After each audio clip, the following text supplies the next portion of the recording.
from a desert base. Truth don't hide, it just waits for a face, for a face.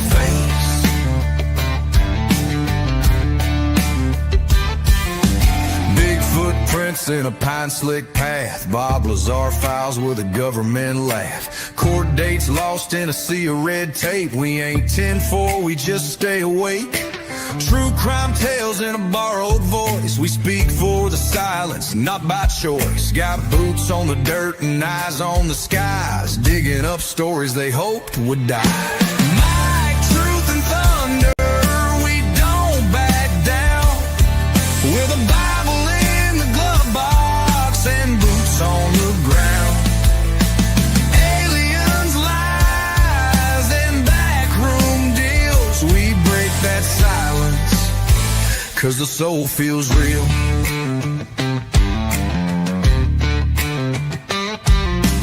Military broadcast, midnight run, teaching vets how to speak what the war's done.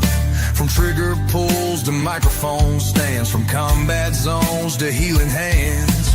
Public records, missing names, unsealed files, classified games. We chase what's buried, not what trends, and we pray for light at the truth's deep end. Mic, truth, and thunder, we don't back down. With a Bible in the glove box and boots on the ground. Aliens, lies, and backroom deals. We break that silence, 'cause the soul feels real.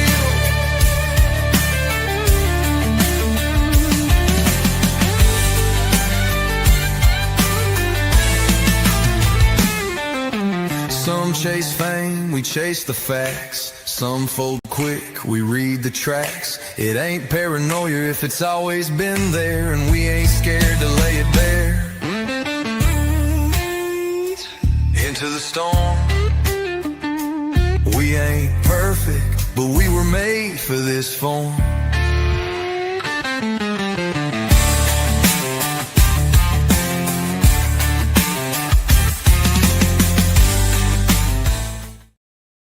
Hello, everybody, and welcome to Into the Weeds podcast here on Military Broadcast Radio. I'm Amber. And I'm Alora.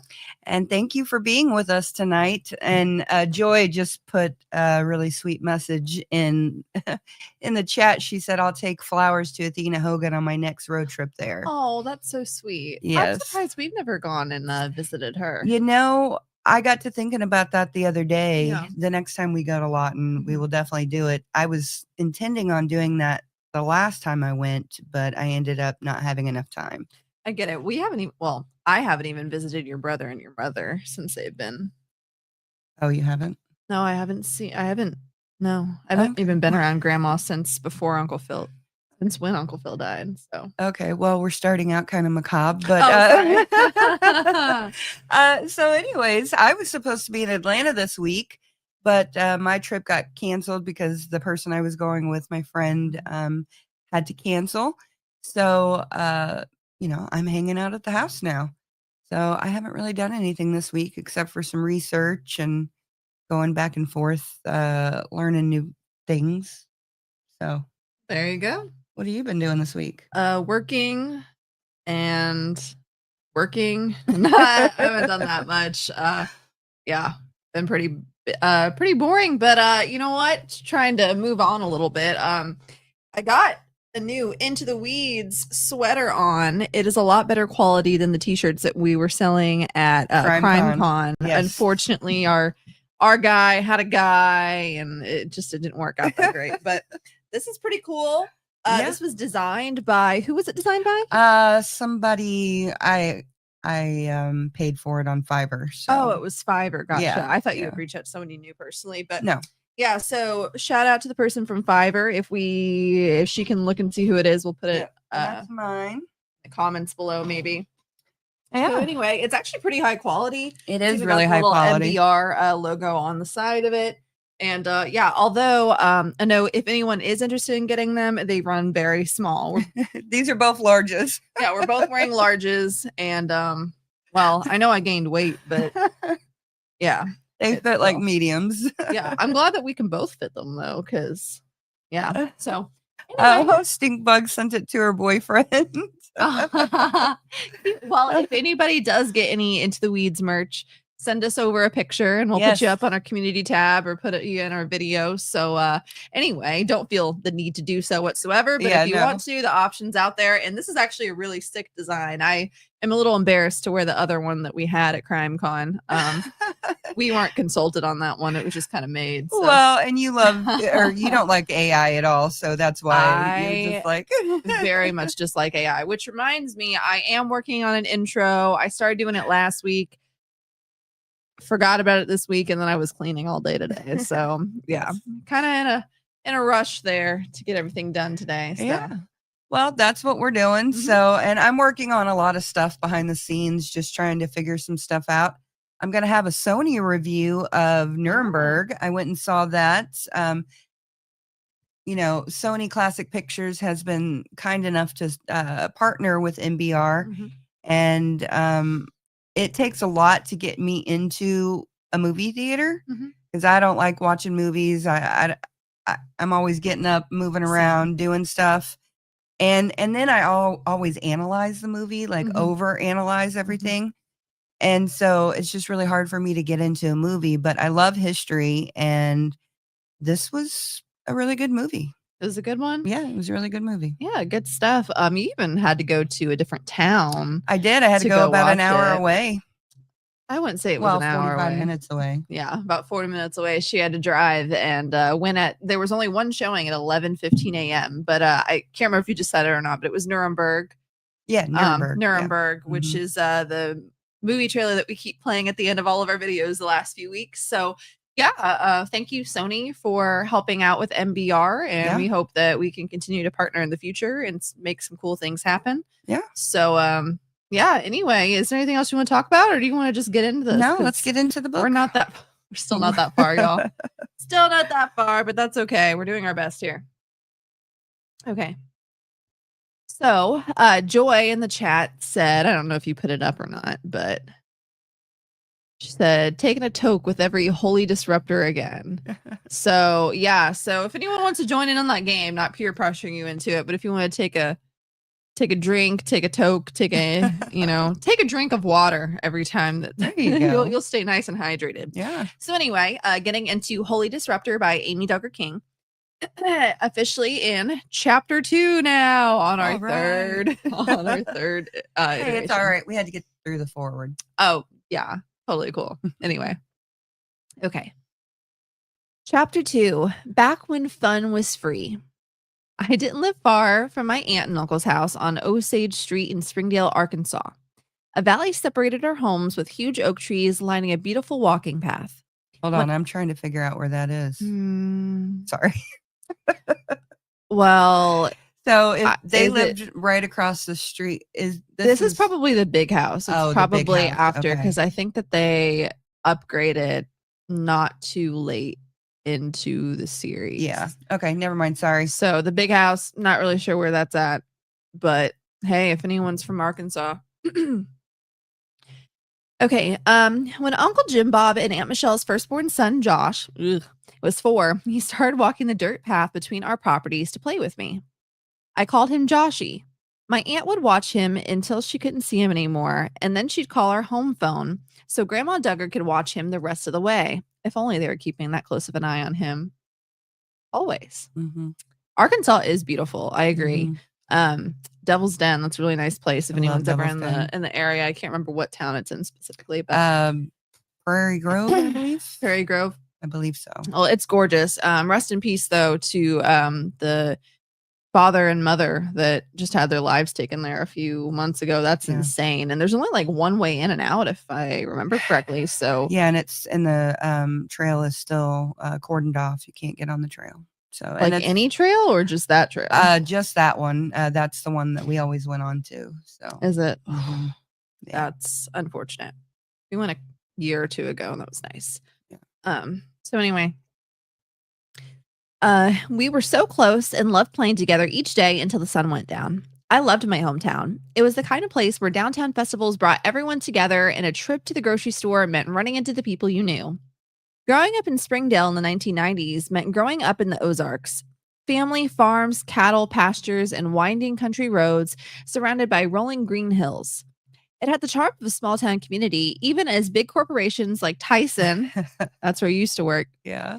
JB Hunt, and Walmart shaped its growth. Yeah, I can I picture was- the Walmart there. Yeah, I was the file clerk at the Tyson International headquarters. There you go. And then my dad, he usually worked for Tyson or another trucking company, and they always had this feud with JB Hunt, and so they would call him JB Crackerheads. What?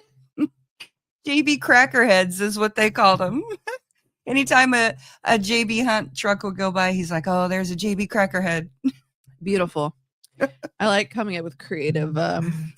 Yes, Tyson plants everywhere, and it smells to high heaven. But the last time I went, it didn't smell. So I don't know what's going on there. There you go. It's all of the factory lab grown meat. Yeah, and it's become it's become a huge metropolitan area now. So It did seem like there was a few things going on last time I was there. mhm. So You're not getting any sound on Facebook. I don't know why. Sorry. well, I'm assuming that people on YouTube are at least getting the sound because We know Joy can hear us. yeah, we know Joy. Sorry, Joy. No, but yeah, so sorry, Dad. Maybe click the mute button. Make sure it's unmuted. No, I'm just playing. Okay.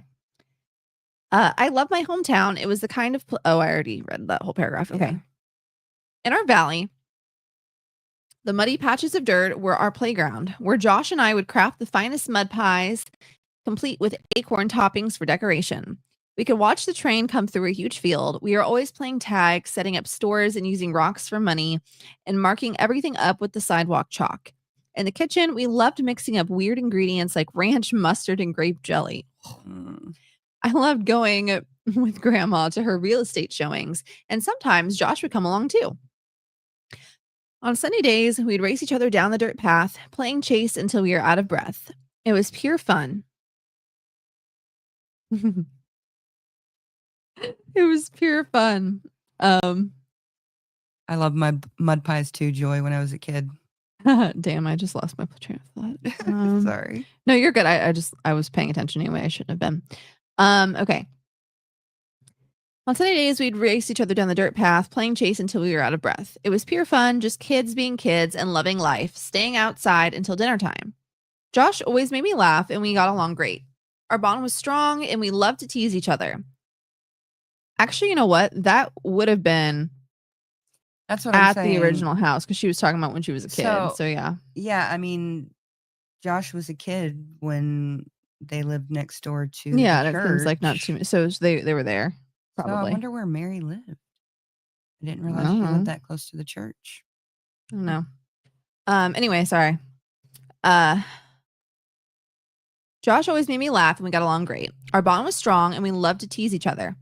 When we began filming the show, every time I would leave the house, I'd teasingly say, "I love everybody except for Josh." We'd all laugh. I started school a year before Josh, and even then we were inseparable. He was homeschooled, so I could see him almost every day. As I got older, Josh's family began to grow, and it felt like my uncle and aunt were always announcing another pregnancy. Having a new cousin was always exciting, especially because I was an only child, but it sure seemed to happen really often. As years went by, I had a never-ending supply of cousins, and I adored them all. Life got even better when my cousins moved to a home on a big plot of land right across from my school.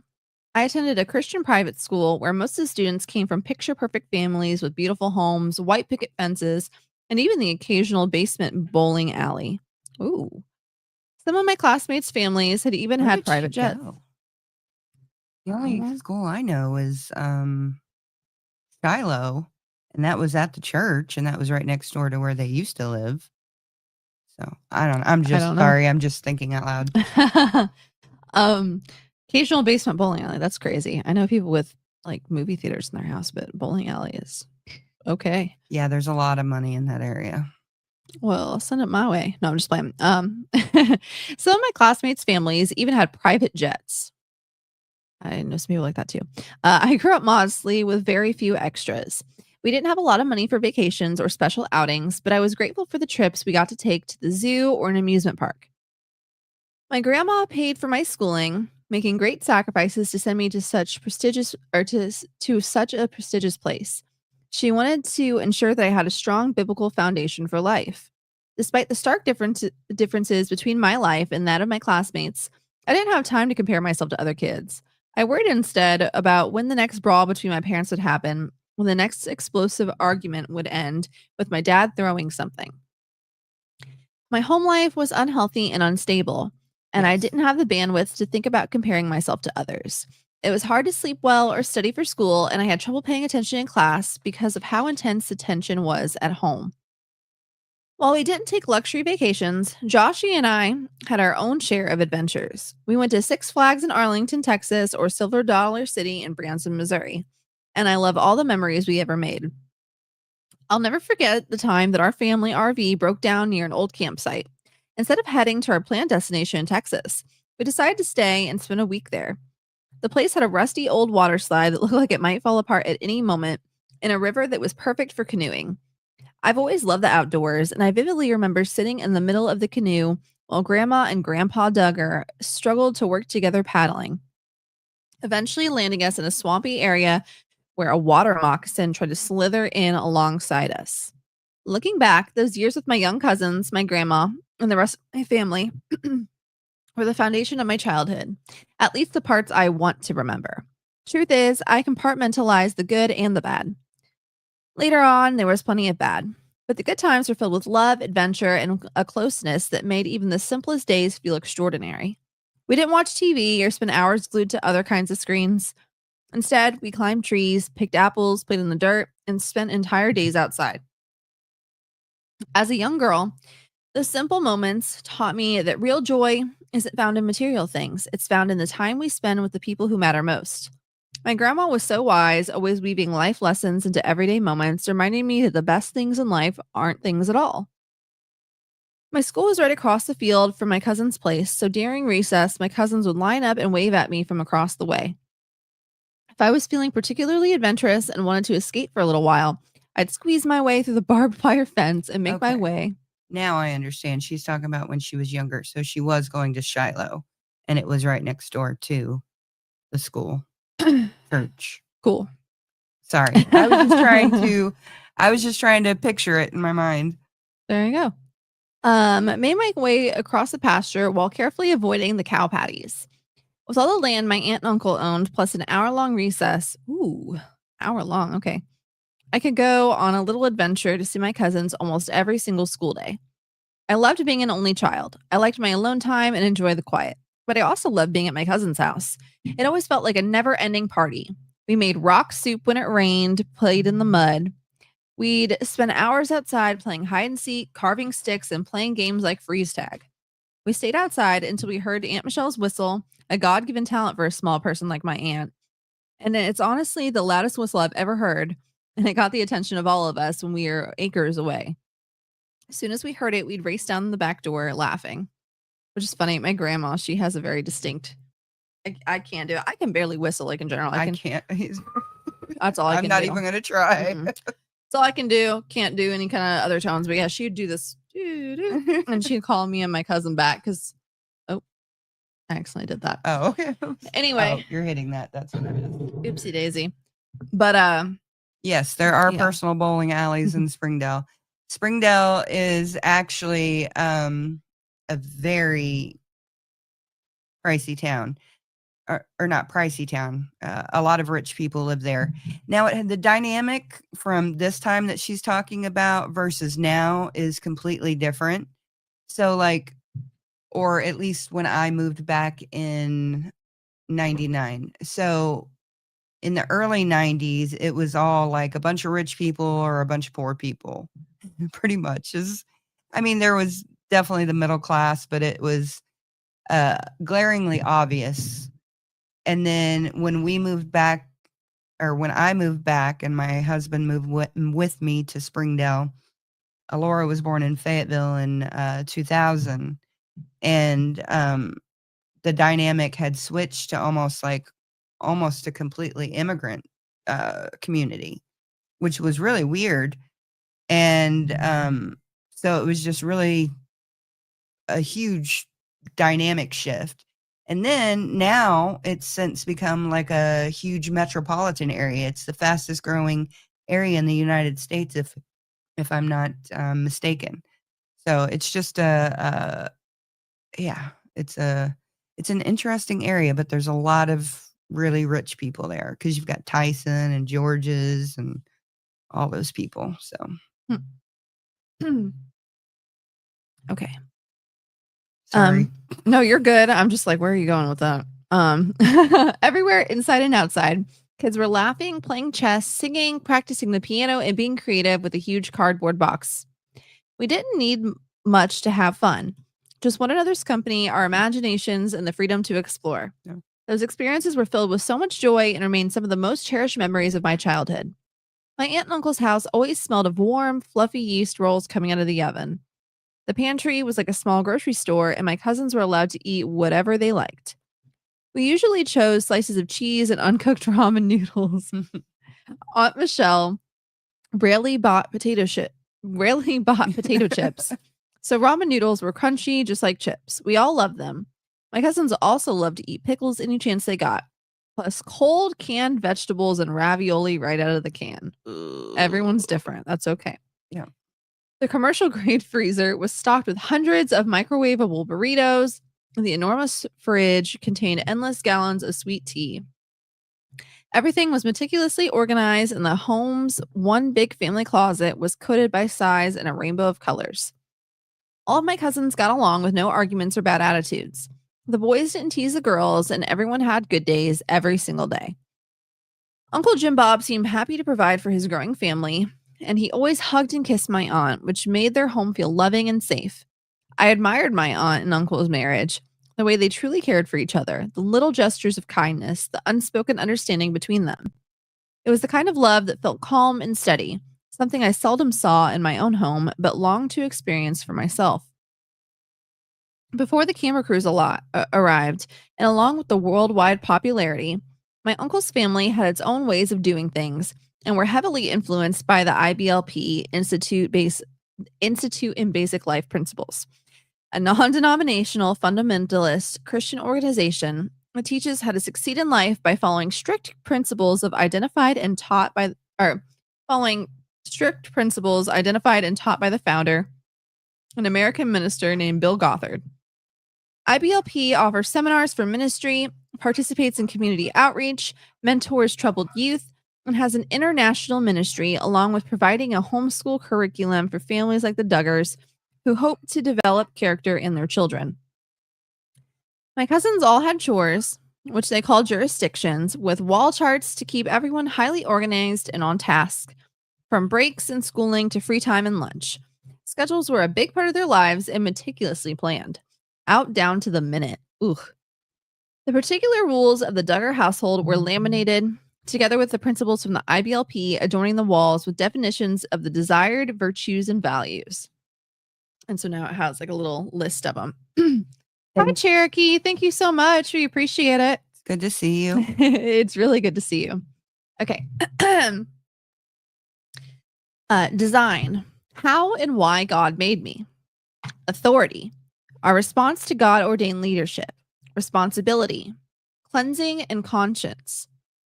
Suffering. Surrendering to the hurts inflicted upon me. Ownership. Properly handling material possessions. Freedom. Escaping the bondage of moral impurity. And success.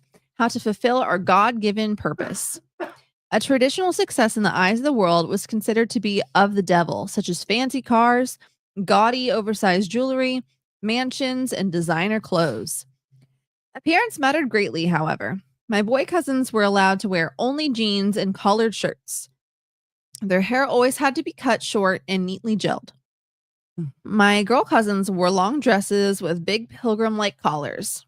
Underneath their skirts were pantaloons, something you'd see in the Victorian era. Big white cottony balloon or capri pants that were tapered at the ankle in order to remain extra modest. None of them had a say in how they presented themselves. The girls couldn't cut their hair or even get a trim for the longest time. And after years of begging their dad, He finally let them layer their hair when they were teens, with the option to perm or highlight it if they wanted to. So generous of him. I bought the girls their first hair straightener, but the Duggar rule remained. Your hair is your glory and is considered more feminine and godlier to have long locks.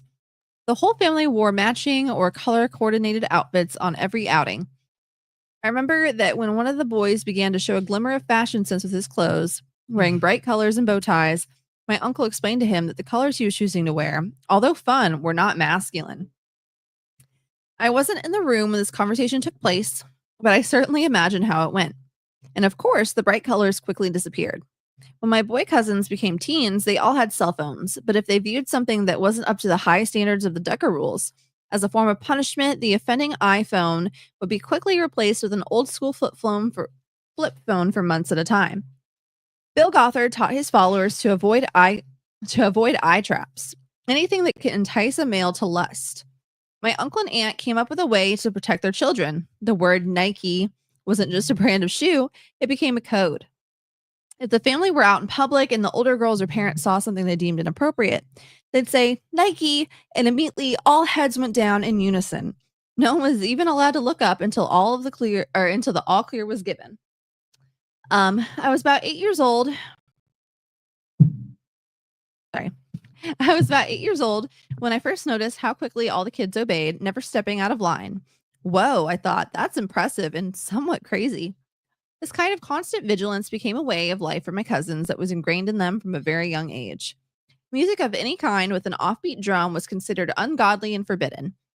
It was dancing, and only hymns and classical music were allowed in the home or vehicles. Even praise and worship music was considered ungodly.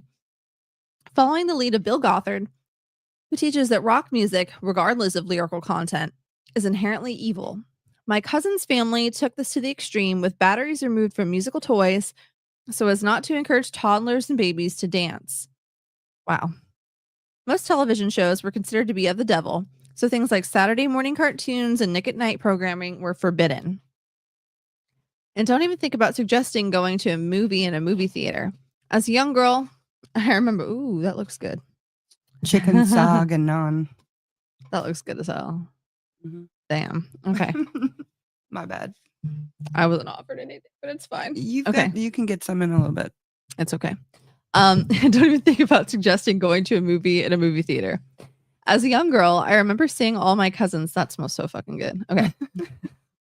As a young girl, I remember seeing all my cousins listening to the radio as if we were back in the days of black and white television. It was evident how eager they were to learn more about the world they were sheltered from.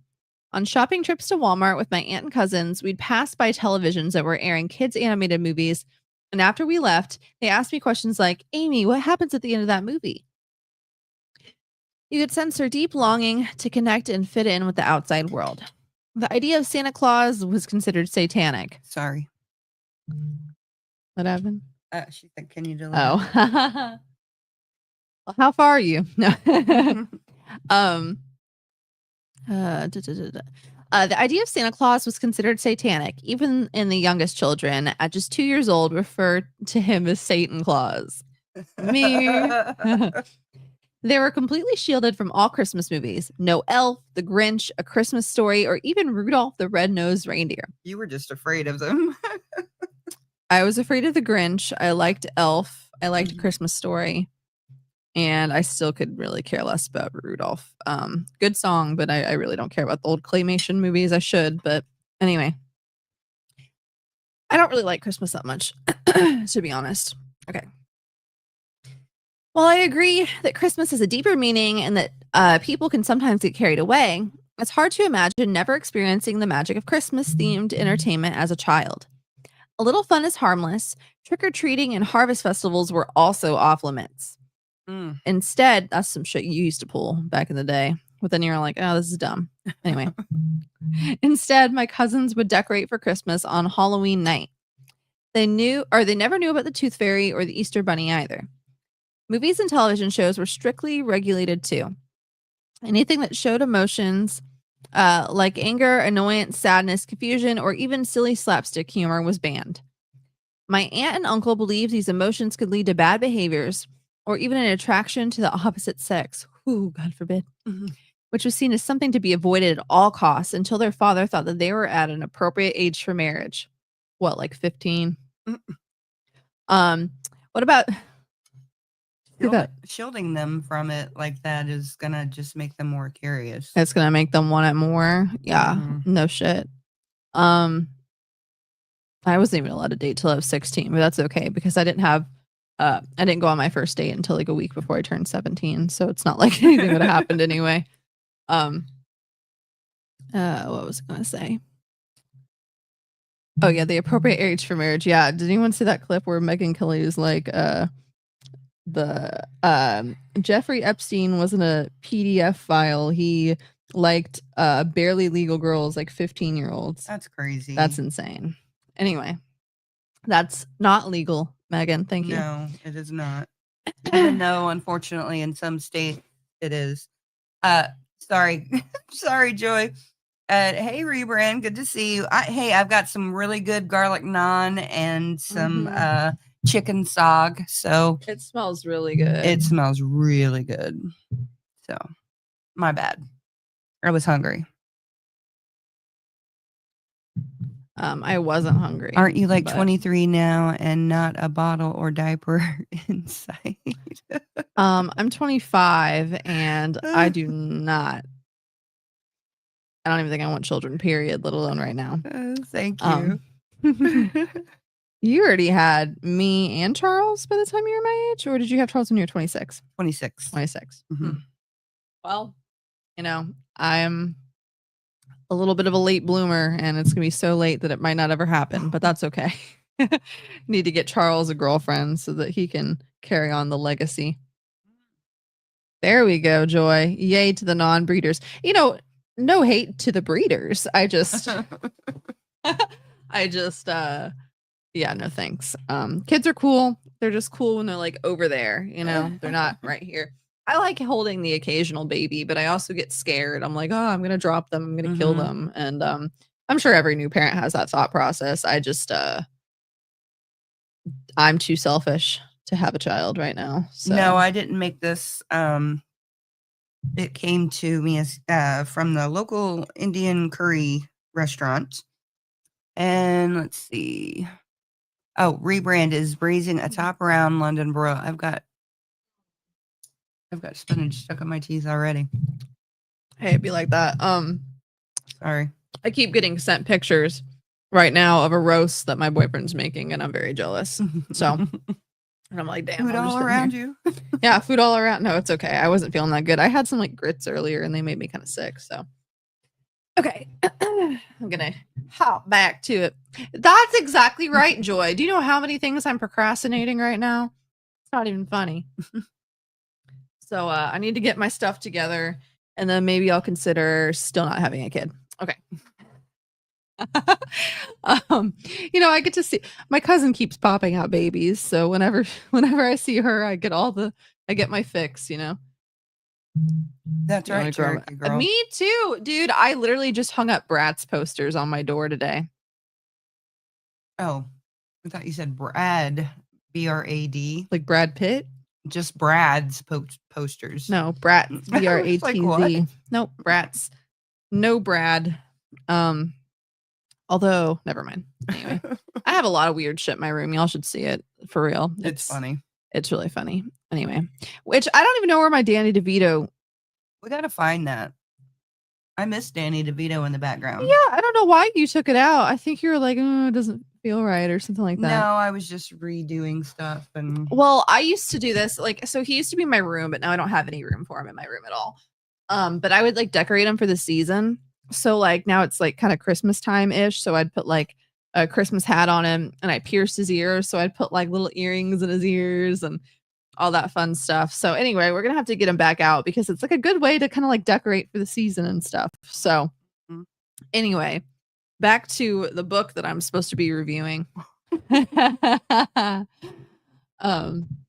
Cherokee said, after I moved in here, the neighborhood kid said my house looked like an Indian lived here. Whew. Kids say the damnedest things, right? Hence why I don't want one. Okay. Now, did they mean Native American? Native American or because that one would. Because I mean, Cherokee girl, you are Native American, correct? So I don't think Indian is the proper term anymore. she said, "Yep." You have murderabilia, bone, spell, and voodoo books in mine. So I like the Not me. Mm-mm. I like the idea of bone, spell, and voodoo books, but I do the murderabilia part makes me raise a question. What do you exactly mean by that? What do you got? Like, I would like something from Bonnie and Clyde, though. yeah, That would be cool. Or Jesse James, somebody like that. yeah, that'd be cool. I have a bunch of stuff. Let's do a room tour. No, I'm just playing. I started cleaning it today and I didn't finish because I have to. Oh, that hurt. Oh, that really hurt. I should have moved my leg. I actually just slammed it against the desk. That hurt. Stinkbug said blown beauty art. Oh my goodness. Oh wow. That's wild, Joy. That's very interesting. That's the guy that hid out in the woods, right? Is that the dude that Brian Koberger was inspired by? Mm-hmm. I think it was. Oh, you worked with him. So did he like give it to you? Is he's still I'm sure he's in prison or dead. I want a little bit more context on this, Joy. Because if you just have it because he gave it to you, that's kind of cool, actually. Mm-hmm. But, anyway, who am I to say what's up? Or did you write him? Oh, executed. Oh. Did you write him and get it? Or was it before he was incarcerated? That's interesting. Because I knew somebody that was a murderer and he gave me something one time. I have some artwork from a prisoner at Chillicothe, but I never asked what her crime was. Very interesting. I'm going to have to She figure it said, out. no, I bought it much later. You know what? Since you knew him, I don't find it that weird. Yeah, that's a lot different. I sometimes I feel like it can be kind of like a slippery slope, but if you met him, you knew him, you worked with them, I don't think that's really odd. Okay. Let's see. What about Disney films like Cinderella? Off limits. She was defiant and didn't honor her stepmother. The evil stepmother? That's insane. Okay. Also, the fairy godmother was magical and the animals talked. Oh, no. Okay. Once I tried to introduce my cousins to VeggieTales, a cartoon series featuring silly singing vegetables that taught morals and Bible lessons. I thought surely my uncle would approve of the kids seeing it, but I was wrong. Amy, take this sinfulness out of my house. I don't want my children to think vegetables can talk, he said in all seriousness. What in the ever-loving... Jim Bob, my beef with you grows exponentially every day. How do you not like VeggieTales? I love VeggieTales. Old VeggieTales. Old VeggieTales. Still, me too. I'm not even I don't really even identify with Christianity anymore, but I still love VeggieTales. On my 21st birthday, y'all. It was kind of sad, actually. My boyfriend at the time didn't want to hang out with me, and he only texted me like twice that whole day. So I went to work, worked 5 a.m. to 2 p.m. And then I got off work. I think I had a singular Mike's Hard Lemonade. And we sat down here in the basement where the TV used to be.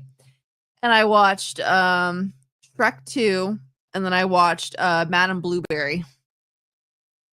Yes. Where's my hairbrush? Yeah. I sing that every time I go looking for my hairbrush. Yeah, every time. I love it. I would bring it down, but I'm too lazy. But I have like a little Larry plush toy. You're going to have this in my head for 2 days now. Of wrath. We do not take a bath. I would love to talk to Phil Vischer. I think he deconstructed. I don't think he's a Christian anymore. Which one is Bob, the one you met? Okay, yeah, I met Phil Vischer at a conference. It was pretty cool. The other one was Mike Naraki or something like that. But yeah, I don't think he's a Christian anymore. Or I think he might be like Christian adjacent, but he's not fundamentalist. Buy the electric toothbrush. Hey, I'm sure more people have tried that than are willing to admit. Not me though. But Okay. Never mind. I'm actually not going to say that. I think, well, the very first one we ever watched was Esther. Maybe. I don't remember that was. far back. You were like 3 months old. Oh, yeah. I remember that actually. Yeah. Like, Shut up. totally. I was just saying. No, I know. I'm just playing. Now that you mention it, gosh. See what I have to deal with on a daily basis? It's so much worse than this, too. I'm like incredibly irritating. No, she's not, but She's insulting me, but then when I call myself irritating, she's like, no, you're not irritating. You just suck in every way. No. It's okay. Yeah, so moral of the story is I don't want my children to think vegetables can talk. Yep. If your children think that vegetables can talk by a cartoon, then you have a lot more problems going on. Okay. yeah. Also, if you take the right substances, maybe vegetables talk. I don't know. You ever see the food thing where they have the giant orgy at the end? You don't know what I'm talking about. Someone knows what I'm talking. Sausage party. Yeah. Anyway. But I think that's because he was like doing drugs or something. Yeah, I have no idea. I've never seen it. Okay. So each day. Sorry, my husband's loud. No, not Dad. Holy cow. Each day, everyone was homeschooled for hours, and the kids were taught to never question authority, but always to respond with yes, ma'am, and yes, sir. My uncle and aunt demanded instant obedience as the correct response to any question or command from an authority figure. No one ever yelled, no one was ever irritated, and nothing but kindness was tolerated. As a girl who loved her cousins and looked up to her Uncle Jim Bob and Aunt Michelle, I didn't think any of this was weird because these laws, rules, definitions, and jurisdictions didn't just suddenly appear one day. The decorative posters bearing the strict rules had always been there, even in the closets and bathrooms. The Duggar family environment was a well-oiled machine designed to instill discipline and order. Everything had place and a purpose, and like little robots, each child knew their role in the family unit. Reinforcing traditional gender roles, the boys were encouraged to pursue work and expected to lead their own families in the future. They were taught leadership skills and prepared to be future heads of households with a strong emphasis on learning trade or profession to become the family provider. Boys were groomed to take on leadership roles in the church and community with an emphasis on authority and responsibility. The young men were not allowed to work for any big corporation or in jobs where there were women present. They were taught that the world is filled with worldly women, including at college, and this would disrupt the calling of God has on your life, so college was to be avoided. Instead, my cousins have worked in a family business setting, started a lawn care business, or worked in the automotive industry. My uncle is the unquestioned leader of the household, and he made all decisions about who his kids could be around, even the work world. I had to carefully watch what I said in their house and didn't even cuss. Words like golly, geez, dumb, gosh, darn it, or crud were off limits. Euphemisms. Professor Chester used to piss me off with that shit. And I was like, I would just say them, but you're going to yell at me even more if I say them. Okay. I don't think they're wrong. We all, that's the thing. We all just kind of came up with curse words one day. We all just decided these are words you can't say. I agree. I think about that a lot. And it's like, why? And it's like, yeah, like obviously the context of like the way you're saying something, like I'm not saying that means that like every word should be said or anything like that. But like, I feel like I mentioned this the other day. Hope she never finds my channel, but I don't think she would. I think she would have clicked off by now by the inappropriate stuff that I say. But this lady I work with, she started beef with people. Huh? I was you're laughing at me. Yeah. Oh, I was like, yeah, so she like started beefing with somebody in the back, like some grown ass men, because they said the F word. God forbid, before the store was even open, they said the F word, and she went in there and she told them off. And I'm just like, are you kidding me, lady? I was like, grow up.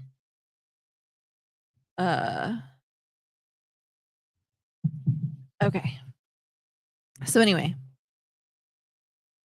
I had to carefully watch what I said in their house and didn't even cuss. I just said that.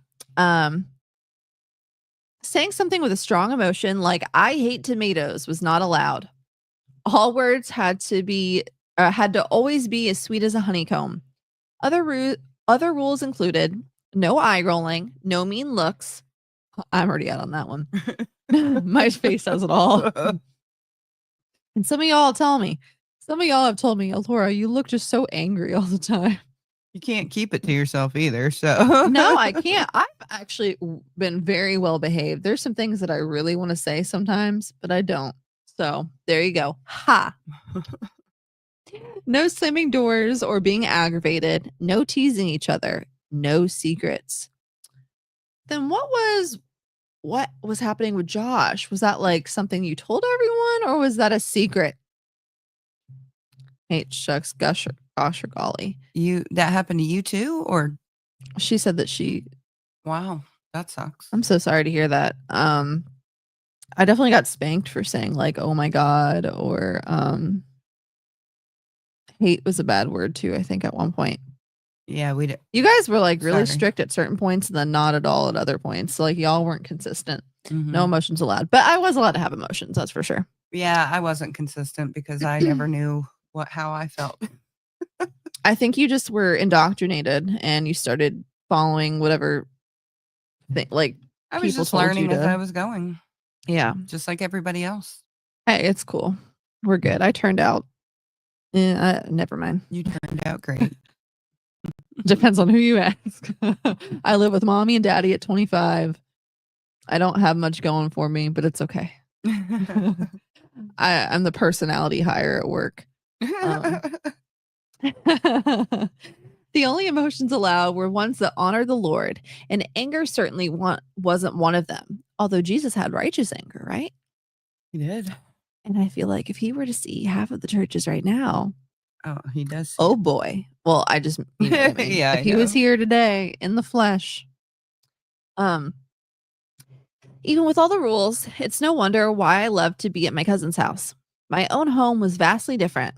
I had to deal with more than just my parents' fights. I had to deal with my grandpa Duggar too. Oh, is this where we're getting into it? Chapter 3. Grandpa Duggar. You know what? Joy, she hasn't said Holy Disruptor in a while, but still feel free to take a toke. I'm gonna take a little step over here.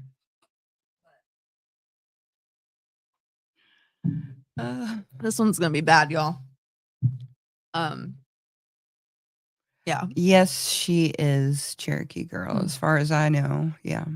Yeah, she actually got spotted for the first time in a while recently. I saw that. She took a picture.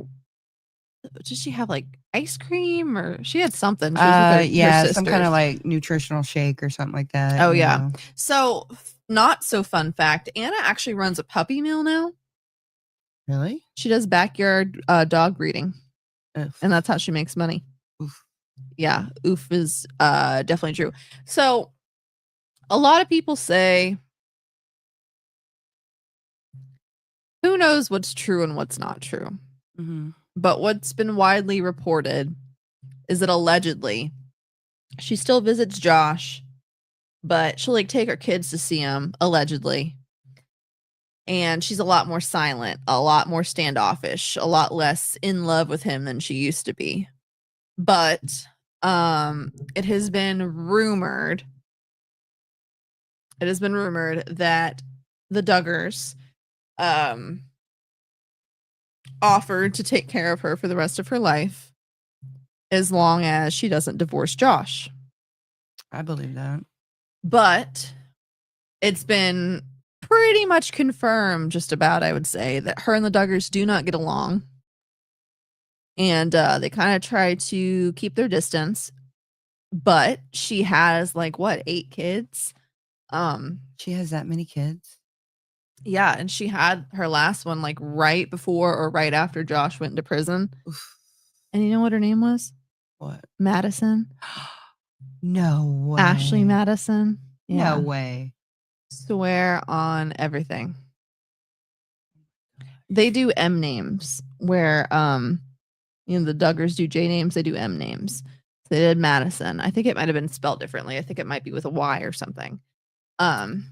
Yes. Yeah. So well, a lot of people say that she was specifically picked for Josh because her father does prison ministry. Did you not know that? No. Yeah, her father does prison ministry, and she grew up helping out with that. And I think she went to some prisons at certain points, if I remember correctly. Don't quote me on that 100%. But she grew up around that. And not to say that prison ministry is never, a good thing. It's a good thing. It's a good thing. Great thing. But she was kind of raised to believe, hey, Second it's fine if chances. you go there. But he's gotten more than second chances. He's gotten so many chances. And he's still to this day fighting, saying that he's not guilty of what he's guilty of. So by the time that he gets out of prison, he has a 12-year sentence. I think he's supposed to get out in like 2030 something. If I remember correctly. Part of his deal is he's not allowed to be with kids, obviously. But his daughter isn't going to be 18 yet. Mm-hmm. Not all of his kids will be 18 yet. So that means either he lives separately from Anna or Anna goes back to him and does what with her daughter? I don't know. Yeah, he can't be trusted because he his touched his sisters, So and it's I pray so there's to no God, boundaries. Yeah, I'm not accusing him of anything extra, but I pray to God nothing ever happened to those children. The only boundaries he seems to have is the boundary of, like, with Amy, he knew she would probably kick his butt and go tell her grandma right away. But it seems like what we're about to get into, maybe her grandma wouldn't have done shit. Okay, let's get into it. One more.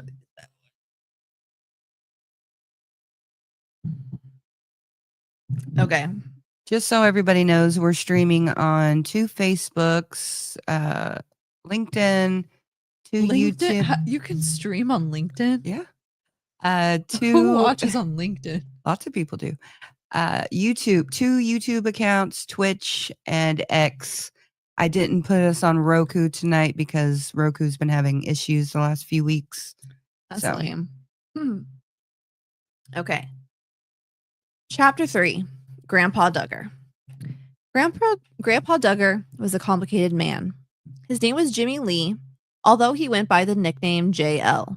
He was off the wall, unpredictable, reckless, and practically a real-life Kramer from Seinfeld.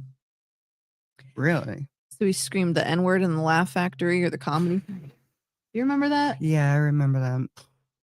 Anyway, actually, you know what? That's probably not too far off from something one of the Duggars would do. Okay.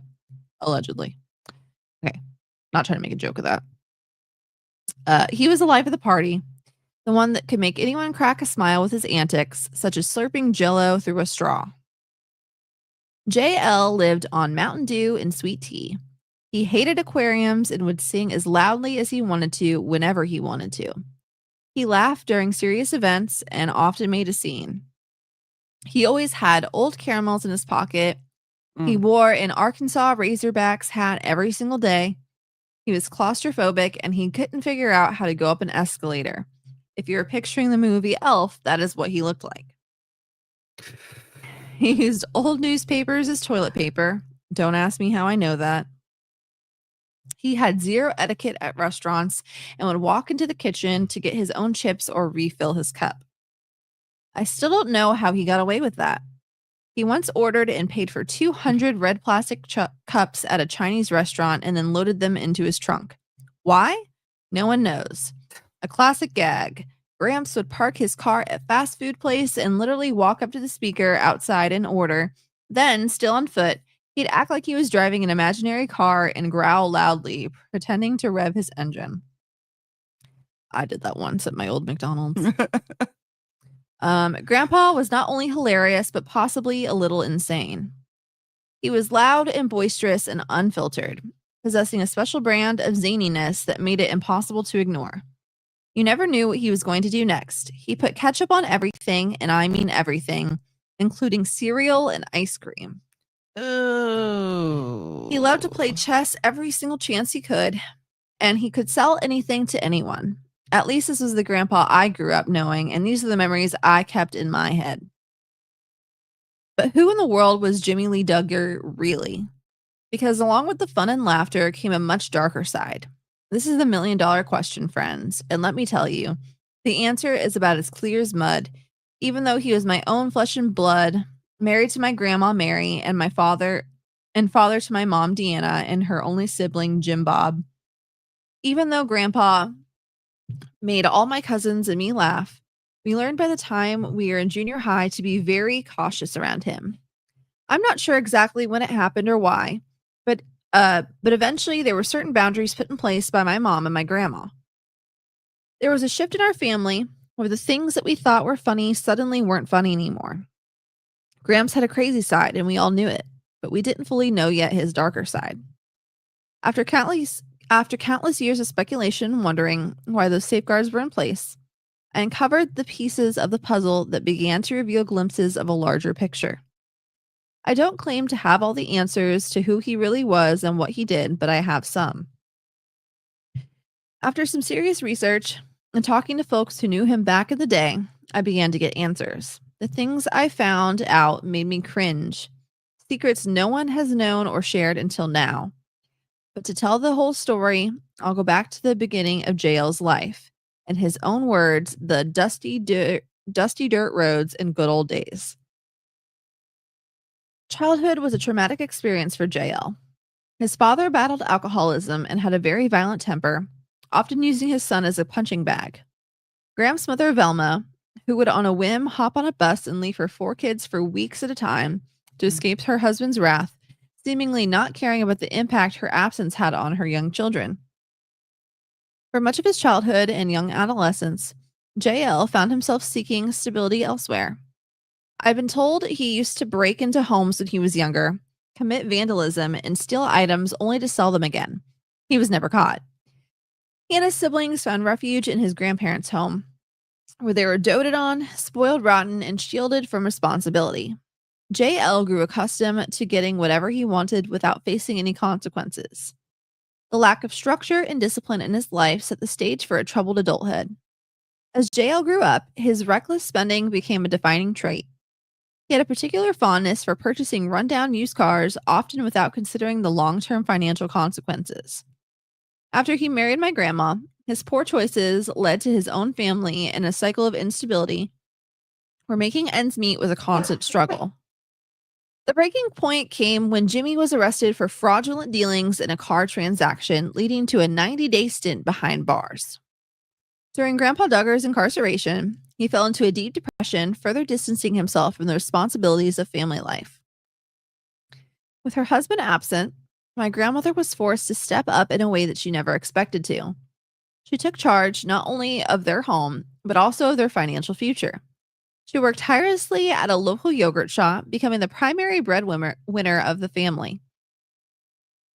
My grandmother's resilience was nothing short of extraordinary, as she balanced caring for 2 children, my mom, Deanna, and my uncle Jim Bob, while managing the day-to-day challenges of her husband's absence. Despite the overwhelming difficulties, Grandma never wavered to her commitment to provide for her family, recognizing the importance of securing a stable future. She dedicated herself to learning and improving her skills. She studied relentlessly and ultimately found success in the world of finance. Through sheer determination, she became a real estate broker and eventually founded her own company, Good Neighbor Realty. Her hard work paid off, and the company thrived. The legacy of her perseverance lives on today as Good Neighbor Realty continues to operate, now run by one of my cousins. Wonder which one. Worse than my grandpa's poor financial choices was his penchant for other women. He was 6'2", blue-eyed charmer who was silly and fun. He was also a serial cheater, and his infidelity was a constant strain on his marriage to my grandma. To this day, I don't know how many affairs he had. One affair was particularly hard on Grandma. It was with a woman who lived just under an hour away and led to a 6-month separation when my mom was only 6 years old. During that time, Gramps never came home to see his 2 children, though he would call him on the phone. When he eventually returned, Grandma forgave him, acting as though nothing had happened. Life continued on. She never spoke of it again, nor did she ever address the deep wounds that he had caused. Despite the pain and the distance between them, my grandparents decided to dive into the hotel business together. They took ownership and management of the Rest Haven and Iris motels in Fayetteville, Arkansas. The motels were basic, one-story white buildings along Highway 71 with the Duggar Realty Company right next door. My mom's great-grandparents' house sat behind the motels. The 5-acre property was farm-like and covered in trees. The family lived in the attached apartment that came with the office, and Grandma took great care in keeping the properties clean and well-maintained. But though the business provided them with a steady stream of cash, the influx of money did little to heal the rift in their marriage. Instead of bringing Grandpa and Grandma closer, the venture only added to the tension between them. They were caught in a constant power struggle, and their fighting was relentless. Their arguments played out in front of my mom and Uncle Jim Bob, creating an atmosphere of instability and unresolved conflict. It was clear that despite the outward appearance of success, their marriage remained deeply fractured, with no real resolution in sight. Grandpa's obsession with used cars never wavered. Even when the family's finances were already stretched thin, he would continue to sell anything he could get his hands on, from household items to cherished pets, just to fuel his latest obsession. What? It was as though he didn't know how to be an adult, struggling to manage responsibilities and make choices that would provide stability for his family. Instead, he sold off anything that wasn't nailed down, including my mom's beloved Airedales, Mitzi and Christy. Is that a dog or a cat? I have no idea. Airedales, Airedales. Those dogs weren't just their pets, they were a family. But to my grandpa, they were just another means for making a quick buck, with no thought for the heartbreak he caused or the lasting impact of his choices. We often joke that he could sell flip-flops to an Eskimo, a testament to his skills as a salesman. But his knack for getting a deal didn't seem to extend to understanding what truly mattered, his family's well-being. Their dog and expensive ones. When things didn't go his way, Grandpa didn't accept it quietly. He made sure everyone knew about it. He had a flair for drama and would throw himself into tantrums, cussing, hollering, and carrying on. My mom often told me stories about growing up in a household where out-of-control behavior was a regular part of their lives. Thank you, Cherokee girl. She witnessed her parents' fights night after night, sometimes stretching into the early morning hours, the arguments escalating like a heavyweight boxing match. Words would fly like punches, and tempers would flare hotter than a southern barbecue. The atmosphere in the house was charged with tension, full of emotional turmoil and unresolved conflicts. The constant fighting created a toxic environment that affected everyone living there, including my mom and uncle. For all the material things they managed to obtain, material success never brought peace or stability. Instead, the Duggar household was a battlefield where love and respect seemed to get lost in the chaos, and where emotional wounds were inflicted just as often as they were ignored.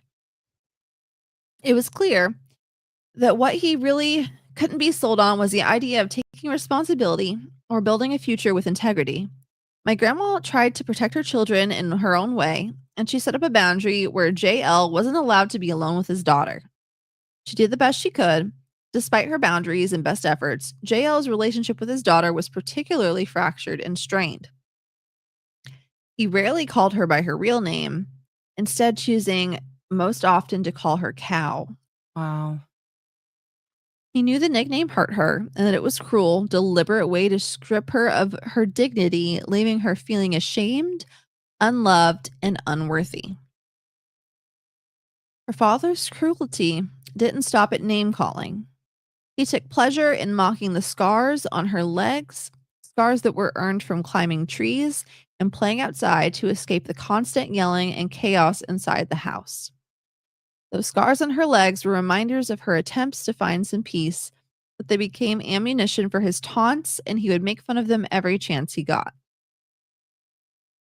Jimmy Lee seemed to thrive on tearing people down, constantly poking at their vulnerabilities, and my mom took the brunt of it. Emotionally, Grandpa Duggar was hardly there unless his temper took over. And when he did show up, it wasn't with warmth or care. It was with anger and harsh words that left lasting wounds. He had a habit of making big promises he never intended to keep, family vacations that never happened, and a dream car he swore that he would buy for my mom. Oops, sorry. Okay. My mom often talks about. Oh, sorry, I accidentally lost my place. What did I do? Okay, I found it. I got it. Okay. Sorry. Okay.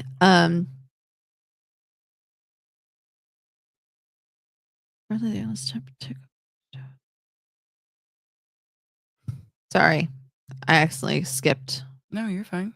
The dream car he'd swore he'd buy for my mom, even the small things like ballet classes she longed for or karate lessons for Uncle Jim Bob. He'd say all the right things, make them believe, and then let it fall apart. Over and over again, his words meant nothing. The disappointment became a pattern that they learned to expect. His emotional neglect and abusive behavior were a constant source of pain and contributed heavily to the dysfunction that plagued our family. To make matters worse, my grandparents subscribed to a harsh and controlling way of raising children.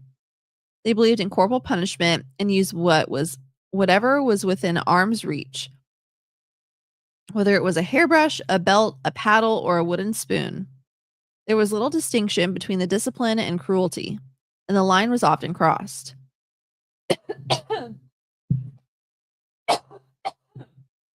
Sorry, I started choking there. I need to take a sip of my drink, but thoughts so far?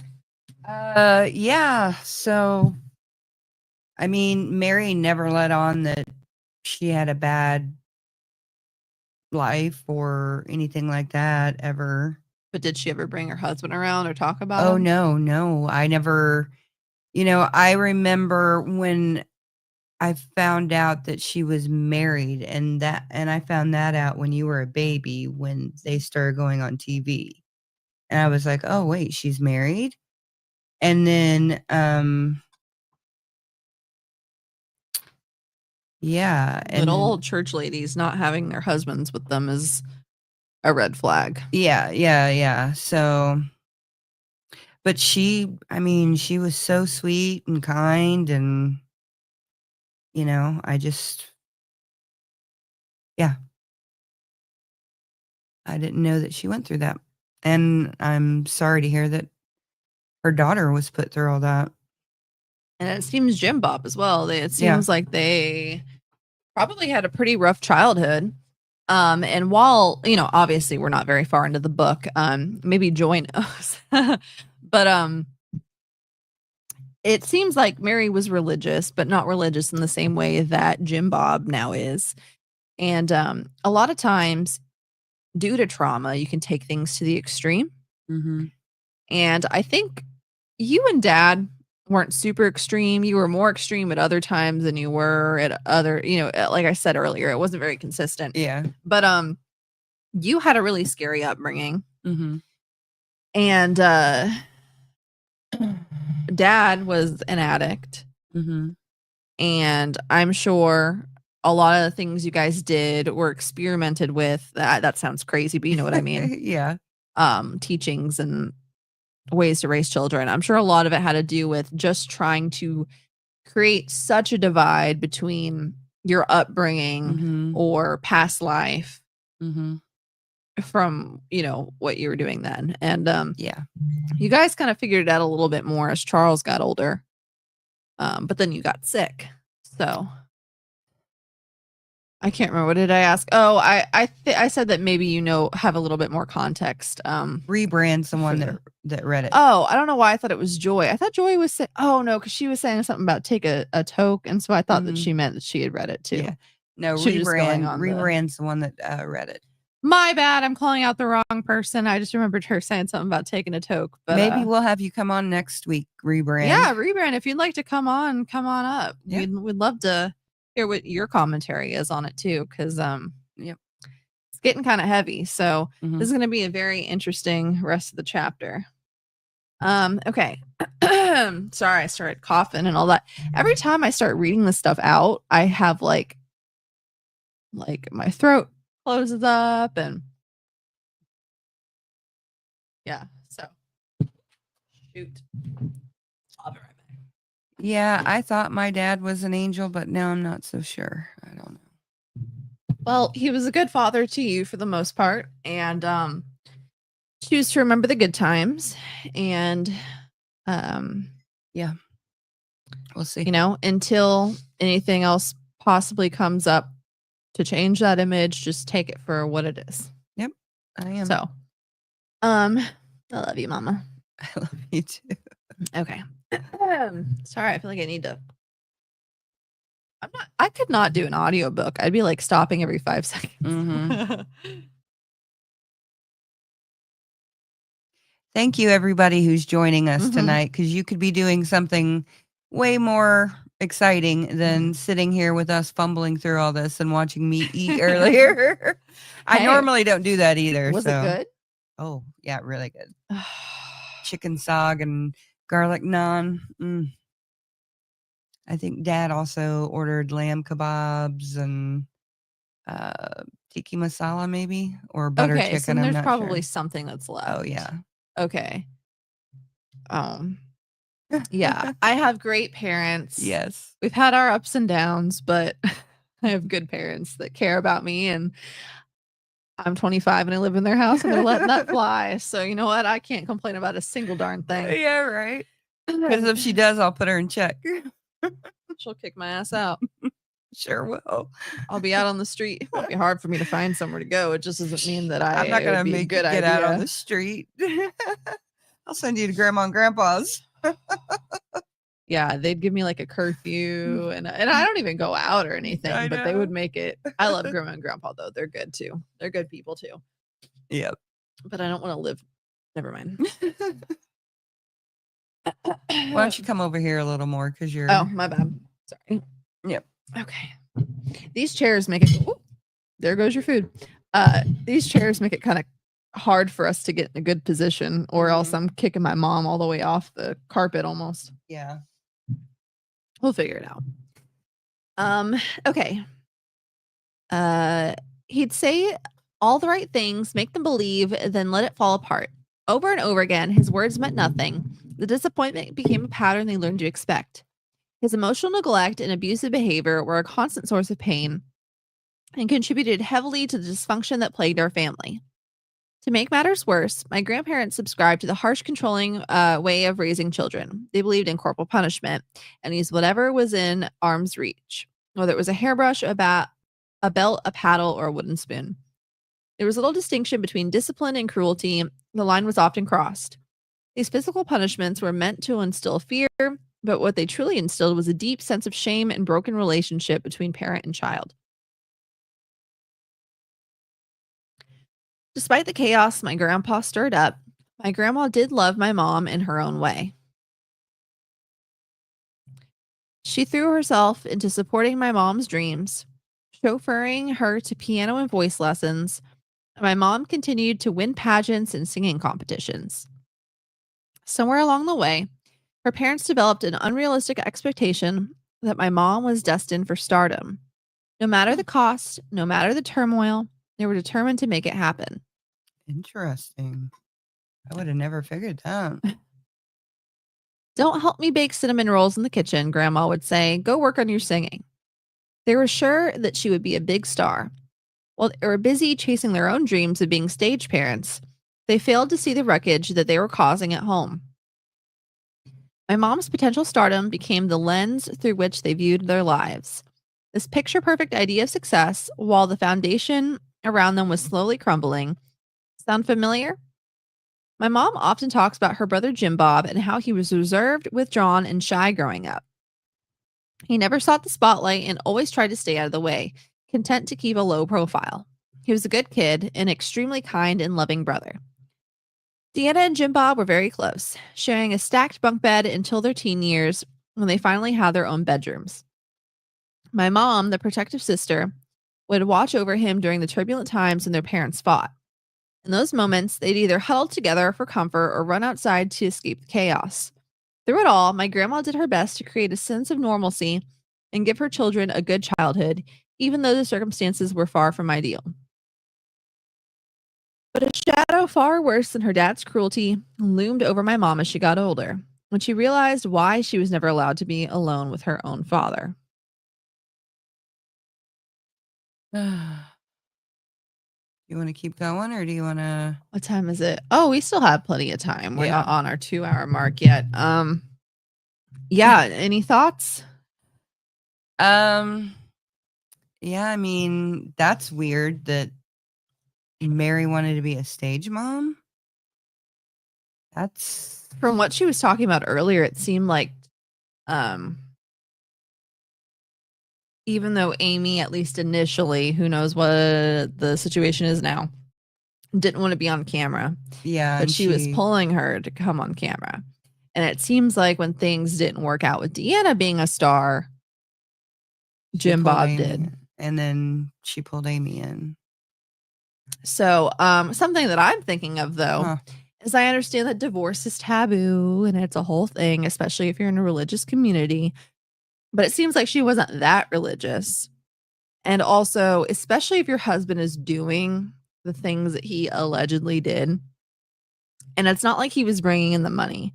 It sounds like he was selling off their shit, Mhm. including their dogs. Why would you stay with him? Yeah, I understand know. sometimes people don't feel loved. They stay in shitty relationships that aren't meant for them. I've done it, you know what I mean? But not when they're doing stuff like that. No. I mean, I couldn't imagine being with somebody like that. And to my knowledge, I've never been cheated on. One person might have, not really sure. Don't really care though. Yeah, I haven't either. But you know, if you know about it, and I get it, some people can work their shit out. It's not my business. Mhm. But if it's a continuous thing, and then on top of him cheating on you, you have to tell your daughter that she's not allowed to be alone with her own father. That's weird. Yeah. So I'm not accusing anybody of anything, but Josh had to learn that behavior somewhere, I feel like.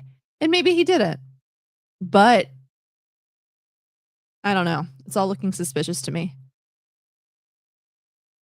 You have a religious question, Cherokee?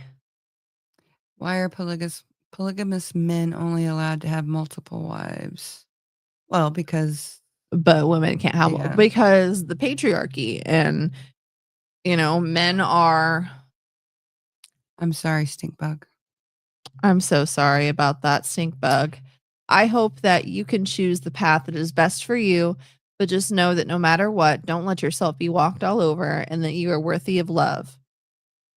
Mhm. Yeah, absolutely, rebrand. That would be great. But as far as the polygamy thing, yeah, men are in so many cultures, in most cultures, 99% of cultures, Yeah.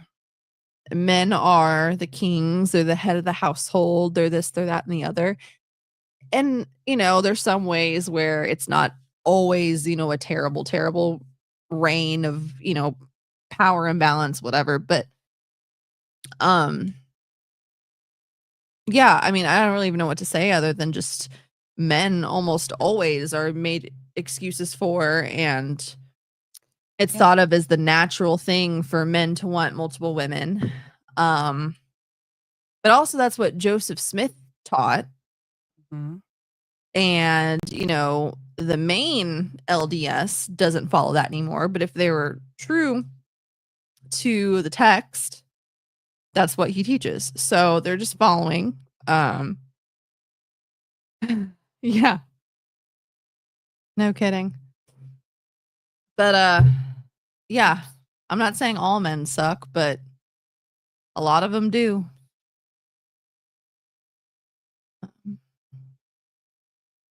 Thought they all started out as females.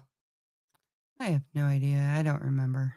I could be wrong. I don't know science very much. I'm a little I'm a little obtuse, but that's fine. So anyway, we're gonna get into this last chapter, and I think this is gonna be the last one of the night. If you want to hold down for it for 2 seconds, I kind of have to piss. Okay, that was so ladylike. Y'all, poll in chat. Has Alora ever come across as ladylike? No. No, I'm just myself, and it is what it is.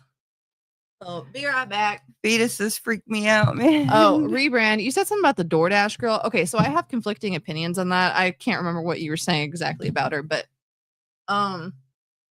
she should not have recorded the man and posted it online. However, a lot of people that are creepy and predatory towards women, men, whoever, they will do certain things with plausible deniability. There's no reason why he should have been naked asleep on his couch when he knew that the DoorDasher was coming with, you know what I mean? I don't know. So I think they're both kind of in the wrong, but at the same time, like I said, plausible deniability. She says, who? I have no idea. And I haven't watched anything on the DoorDash girl. I know something happened with the DoorDash girl, but she basically took a video of some guy that was laying on his couch. His door was like cracked open or something, and she pushed it open. She went inside and took a video of him on his couch, but he was naked and asleep or something like that. And like, yeah, it's messed up that she did that, but also it's like freaking weird that he would. Yeah. You know what I mean? Yeah. Plausible deniability. That's how I see it. Yeah. But anyway, I'll be right back.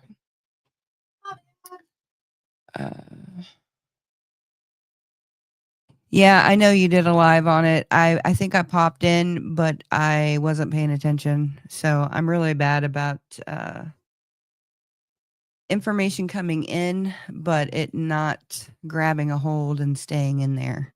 So that's why I pick and choose things I actually pay attention to, because otherwise I'll get lost. Crossing the line sounds like leave it on the doormat. Yeah, I agree. Yeah, that's wild. That's really weird. And yeah, like I said, I haven't followed that at all, but this this book, I know it's gonna get darker here in a minute. And like I have a whole new idea of who Mrs. Duggar was. Definitely.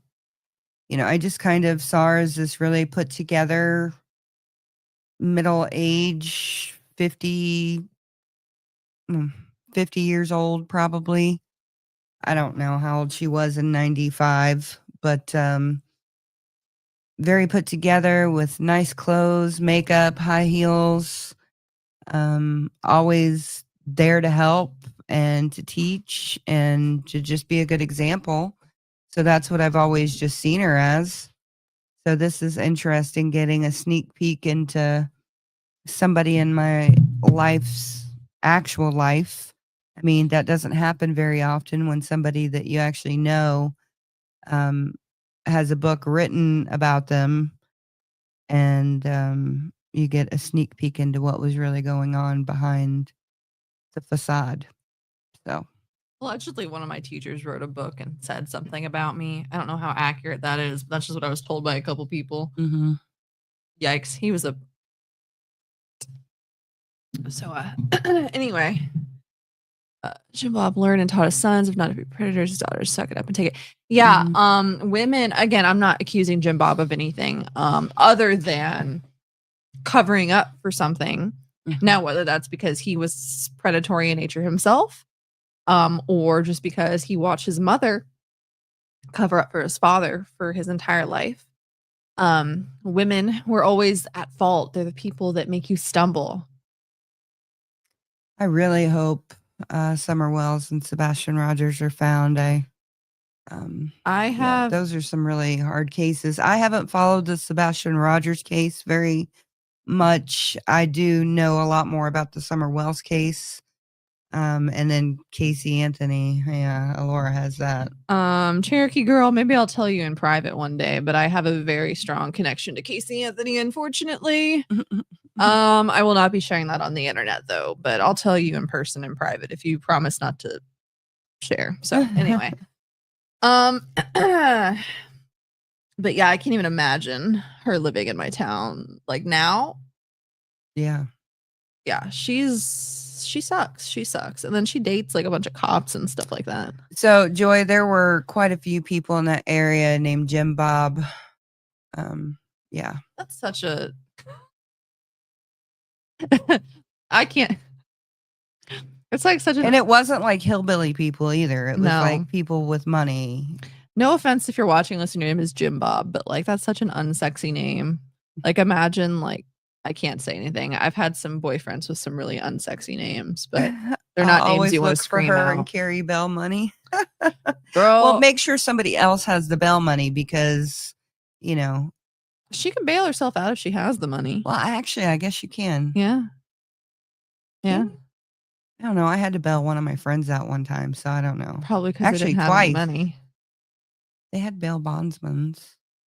Know what I'm saying. don't know. Anyway, it's okay.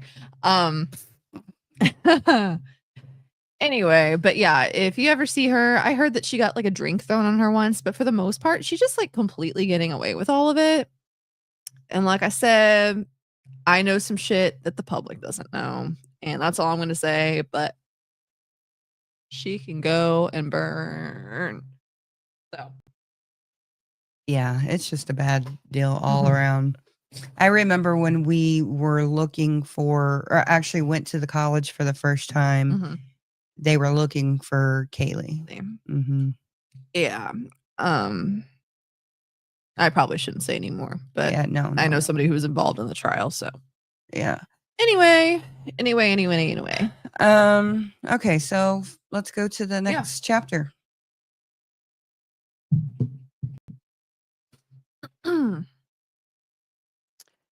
How the hell are her and GRB out? It is nuts. I mean, Casey Anthony Well- didn't even spend any time in prison. The Casey Anthony thing was what they messed up on is they charged her too harshly. They were seeking the death penalty. And trust me, I get it. Casey Anthony, I would not be mad to see her in an electric chair. And I have mixed feelings about the death penalty, but she's someone I wouldn't cry about it. Let's just say that. Yeah. But and I'm not an advocate of anyone. Anyway, it doesn't matter. But they tried to charge her with the death penalty or give her the death penalty. And the way they set up some of their arguments were kind of a little so-so. And Jose Baez, as big of a piece of crap as he is, and I'm telling you, it's way worse than you guys think it is. Way worse. But he did a good job making her look like a timid, innocent little girl. Pretty much. She was what, like 22, 23 whenever the trial went on. And they had her in that like ugly pink button-up shirt, and they try to make things look a certain way. And all of the jurors think that she's guilty. They just didn't think that based off of the evidence and the way that the court system worked that she deserved to be put to death. Also, a lot of the evidence didn't even come out fully until after she had already been exonerated. And on top of that, you can't always admit all of the evidence into court. Like a lot of times, like especially for like the Lori Daybell case, right? A lot of the stuff that was going on behind the scenes that we all know about, or at least people that were paying attention, it wasn't admitted into court. You know, when she got charged with, I think, was it her brother's death or her ex-husband's death that she ended up getting convicted of, like somewhat recently. I think it was Charles Vallow. But anyway, they didn't even say that anything happened to JJ and Tylee. Like the jurors were like, well, why aren't they here? You know, on the stand. So it's like, I don't know. On court TV. Oh, my bad. On court TV was actually court TV. Yeah. And yes, I get that. As much as I would love to see Casey Anthony in jail and OJ Simpson should have been in jail and Gypsy should still be in jail, I think double jeopardy is still a very important thing to protect because the government isn't always trustworthy. Mm-hmm. Prosecutors suck a lot of times. Mhm. And that's all I really have to say about that. Yeah, unfortunately, it's So it's a it's like broken system all the way around. so it's like even though I don't like Gypsy, she served the time that the judge decided that she needed to serve. And as much as I don't agree with the way that things played out, she cannot go back and be charged with other things. It's just not going to happen. It's just not. And Nick is where he needs to be. And I feel empathy towards Nick. But I'm not saying anyone in the chat is this way, but a lot of the people that are so defensive over him, he's where he needs to be, unfortunately. And it's just a really shitty situation all around. Yeah, unfortunately. It's a really bad situation all the way around. But unless Gypsy commits another crime, it is what it is. It's a done deal. And I'm not happy about it. Yeah. But if I were to support the idea of double jeopardy not being a thing, then that could lead to a lot of other problems in other people's lives. So it's kind of like, yeah, Cherokee, she tried before with the BB gun and all that. And there's probably something else, because Nick does say that there's another time that she attempted that he's never going to talk about or so whatever. unless something very definitive with a lot of proof comes out, nothing's going to happen. And again, I'm not saying the state of Missouri does not want her here anyway. the state of Missouri does not care. There is a current thing that I'm looking into right now that is very close to home, where a man was murdered by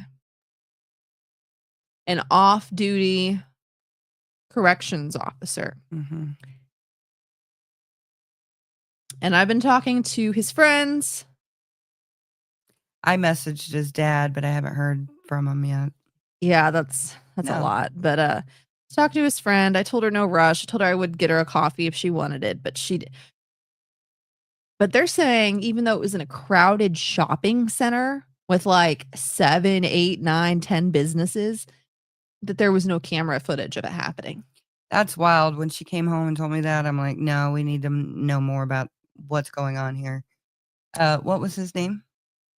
I guess I'll just say it, but then it kind of... You've already given enough It is context. what it is.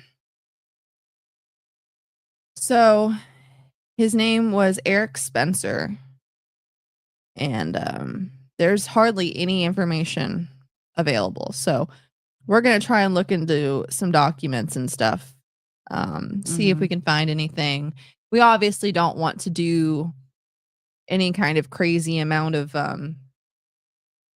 advocacy without talking to his parents first. And they need time to heal. And even his friend that I was talking to needs time to heal. Yeah. No, I just reached out because I wasn't sure if they needed our assistance, or anything, pushing the story so that they can.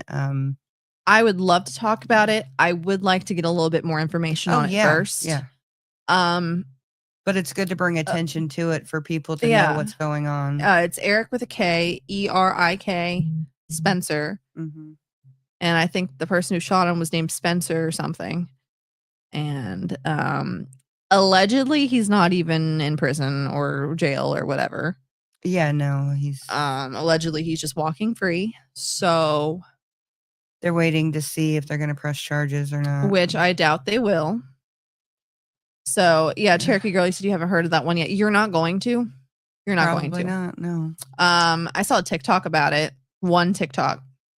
And it just organically came up on my For You page.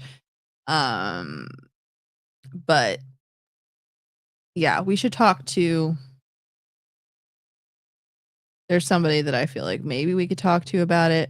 He was a graduate of his the college he goes to. Okay, yeah. So I don't know if he knows anything about it, but I think they might have had like a... Anyway, so... Okay. Very sad. If anyone's interested in looking into that, please do. But again, I don't know what the full situation is, but it's scary. So anyway, Yeah. Want to get into this last chapter and then call it a night? Yep. Okay, so I just wanted to get through all the Grandpa Duggar stuff in one go. So Mhm. sorry we kind of ranted about some other stuff, but the Eric Spencer thing really is tragic and only happened a couple weeks ago. So Mhm. a CEO said Jipper will be back in 2 years. Well, we're almost at the 2-year mark, and I wouldn't be surprised if she with Gypsy. I could see her committing another crime. I don't know if that crime is the same crime that she committed with her mother. Yes, I will. Yes. But I don't know if she's going to be committing the same crime that she did with her mother. But I project that if she does commit another crime, no matter what it is, it's probably going to be after public interest kind of wanes. And it's already kind of starting to get there. But I think it would be more so out of desperation for attention than anything. So Or theft because she can't help it. You know, In my again, I don't opinion. know. Cherokee Girl said her art is a crime of its own. I mean, Hey, everybody's got their own tastes in think art. those Because drip- I've seen some weird art, and that's by far not the weirdest. you know, I think drip art can be cool, or blown art or whatever can be Mhm. cool. But I think it's cooler if you like put something on top of it. If that's like the background and then you have like something going on top of it. Mhm. But she definitely just took the easy route there. Yeah. Not trying to be shady there, but I don't know. I'm no artist. But you know who is? 1980 Millennial Commentates, and she made a beautiful painting that's in my room. Yeah, and this one right here too. Oh, yes. And Kawana Parker. sorry, it's hard to do this. But yeah, Lana Parker. So yeah, so Gypsy's going on that cruise, or I guess she's going What? on a cruise. She's going to Alaska, and I guess you got to go through Canada, and as a felon, she can't do that. well, we'll see how that goes. I mean, like Amy Winehouse wasn't even allowed to come into our country, you know? So I love Amy Winehouse. That shit breaks my heart. Also, screw Neil Patrick Harris. why? Why are you What? going after Doogie Howser? Let me pull this shit up and then Oh, you'll tell no. me. Neil Patrick Harris. Actually, should I put it? Let's put it up on the screen so I don't have to show. No. You guys are going to see Yeah, why Neil okay. Patrick Harris can eat my butt from behind. Laura. Okay. No, seriously, you don't understand. This is bad. You just clicked us out of there. Did I? Yes, move out of the way. It's not on another tab? Hold on. It's on the other tab. Okay. Sorry, how do Sorry. I put that on the other screen? Yes, just a moment. Sorry. My bad. I'll show you guys why Neil Patrick Harris sucks. Neil Sorry about her Patrick. vulgar word. No, I'm not sorry. Amy Winehouse. After you see this, you're gonna agree. Oh, why is no? Screw the Microsoft Bing. I don't know why that's up. Cake. Did they scrub the internet? Oh no. Is that it? Yeah. This was a couple months after she died. No way. I swear on my life. Yes. Okay. Don't say that. Well, it's true. Okay. Share screen. There you go. This is the cake that he put up at his house at a party right after Amy Winehouse died. Okay, That's supposed to be Amy Winehouse. So, just so you know. That's awful. Well, I'll take that screen down so you don't have to look at it, but Thank you. I had to tell y'all. And now do you agree that he can kiss my booty? Anyway. So that's really unfortunate. So anyway, we're going to get into this last chapter real quick because I'm a chronic yapper and I get on a tangent. And yes, Joy, that is real. Yeah, I was wondering the same thing. I'm like, oh, is that real? Oh, it's real. It's real. So anyway, what was it, like 2010, 2011 when she passed away? I Yeah. have no idea. I love Amy Winehouse. I actually have, I printed out a picture of her to put up on my wall. but then it like turned out super grainy, so I never put it up. But she's gonna get a picture on my wall sometime soon. I have a bunch of random people on my wall. I have like a little Anna Nicole Smith. Yeah, anyway, I got a lot of stuff. Mr. Brown. Mr. Brown. Screw Tyler Perry, though. Okay. Chapter 4, Grandpa's Shadow. Mom never really thought much about why she wasn't allowed to be alone with her dad. It had always been the norm, so she never questioned it. But when my mom was in her early 20s, she finally understood. One evening, while Grandma was in the back of the house, JL was lying down in his bedroom. He suddenly called out for his daughter, his voice demanding. As she approached his bedroom, her heart began to race with a mixture of apprehension and uncertainty. She knew something was off. When she opened the door, she was met with a request no daughter should ever hear from her father. In a serious tone, JL said, "Deanna, I want some special time with my daughter." His words dripped with an unsettling intensity. My bad. "Why don't you come lie down with me?" To this day, my mom can still remember his lustful eyes. Her dad patting the bed sheets as he spoke. The evilest thing of all was his sickening smile. My mom's instincts kicked into overdrive, and without a second thought, she slammed the door shut and fled from the room. The incident was never discussed. From that point on, my mom knew that there was a much deeper, uglier, and sadistic side to her father. She never took a shower if he was home, and she locked her bedroom door at night. It was an awful way to live. She liked to invite friends over to swim in the pool, but eventually she stopped inviting them because JL would try to flirt with them and chase them around the pool. About 5 years ago, a customer came into my store and told me a shocking story. A neighbor of Grandma's told her that when this woman was a teen, Grandpa would grope her at the pool, pull down her bathing suit bottoms when no one else was around, and would have his way with her. My grandma brushed off the story and told the neighbor that she was lying and just wanted attention. And that was the last time that event was discussed. Throughout the years, several women came forward with similar stories of how my grandfather flirted with them and forced himself on them. Church women's tongues were wagging with the many rumors of JL's infidelity in and around our small town. My grandma brushed off the comments every time. The truth is that, as I mentioned previously, JL Duggar was not a faithful husband, and sometimes he wouldn't come home for days at a time. Though my grandma was quick to dismiss any story about him, the evidence against him was clear. I've heard from several trustworthy people who knew him that he slept with multiple, and I mean multiple, women. As typically happens in the Duggar family, despite these unfortunate events, life marched on. My mom was under the oppressive thumb of her father and yearned for independence. She was 20 and desperate for a place to call her own, where she could finally escape the suffocating grip of her father. She set her sights on getting her own apartment, determined to break free from the toxic cycle that ensnared her for far too long. However, just when she thought she was on the brink of freedom, her parents swooped in with their own brand of persuasion. With arguments laced with warnings, they painted a picture of doom and gloom, convincing her that leaving the nest without a wedding ring was not the godly thing to do. Oof. If she chose to leave, she would suffer both worldly and eternal consequences. Fear became their weapon of choice as they whispered lies and doubts into her ears. They made her believe that disaster would surely strike as she dared to venture out on her own, away from the supposed safety of her parents' guidance. She felt completely trapped. Even though she wanted so badly to leave, fear held her back.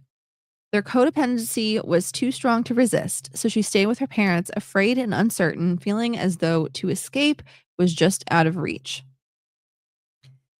In the fall of 1980, my mom went to John Brown University with the goal of singing in a select music group called Joy Song. She auditioned, beat out 49 other girls, and won a coveted full tuition scholarship. Although she loved the social aspect of college, the academic life wasn't for her, so she left college after a year and a half to pursue her dreams in the music industry.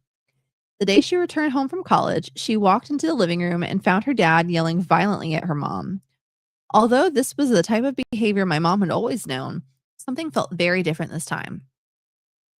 JL apparently was under severe financial distress, and the tension in the air felt heavy. He seemed dangerous. But because Grandma seemed to be handling him in her normal feisty way, my mom brushed it off, assuming that it was just another argument that would eventually fade.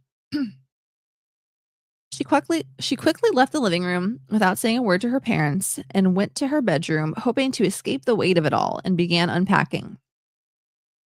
But her father followed my mother, storming into her bedroom. With a leather belt in his hand and the most haunting, crazed look in his eyes, he grabbed her by the legs, held her down on the bed, and began beating her, every hit harder than the last. She fought to break free, but he overpowered her. He was 6'2", and although slim, he was very strong. This brutal torture lasted for more than an hour.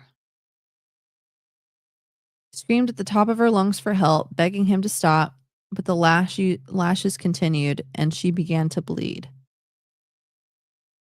When my mom was black and blue and beaten to a bloody pulp, eventually the torture stopped, and Jaya left the room, too worn out to keep going. My mom knew that getting out of the house was of the utmost importance.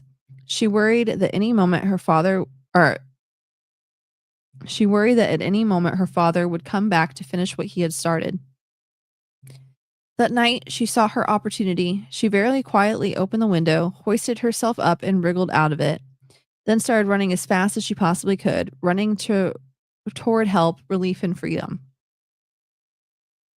My mom made it to a neighbor's house down the road. Fortunately, they were home and able to treat her wounds. They urged her to call the police and report this abuse from her father, but fear held her back. She was terrified of what he might do if she reported him, afraid he'd come after her with even more rage and maybe even try to kill her if she dared expose the truth. Wow. One thing that has always stood out to me when my mom tells a story is that throughout the entire horrifying event, the one thing that hurt worse than the beating and every rage-fueled lash from her dad was that when she was screaming for help, crying, pleading for him to stop, begging for her life, her mother never came to help. Wow. Never came to her rescue, never came to save her, never spoke of it or acknowledged it. Wow. Wow. Another incident took place later when my mom was young, 21-year-old, and in love for the first time. She went to tell her parents, as most people do, that she had met someone special, the man who would later become my dad. She was scared to tell my grandparents she wanted to move in with him, knowing they believed that living with a significant other without first getting married was a huge sin. But beating your child, cheating on your wife, and hurting little girls is not. Got it. Okay. Love this Duggar train of thought. Holier than thou. Hypocritical. You know what? Grandpa Duggar's looking up at us right now. I would agree with that. Okay. When she did tell them, her worst fears were realized.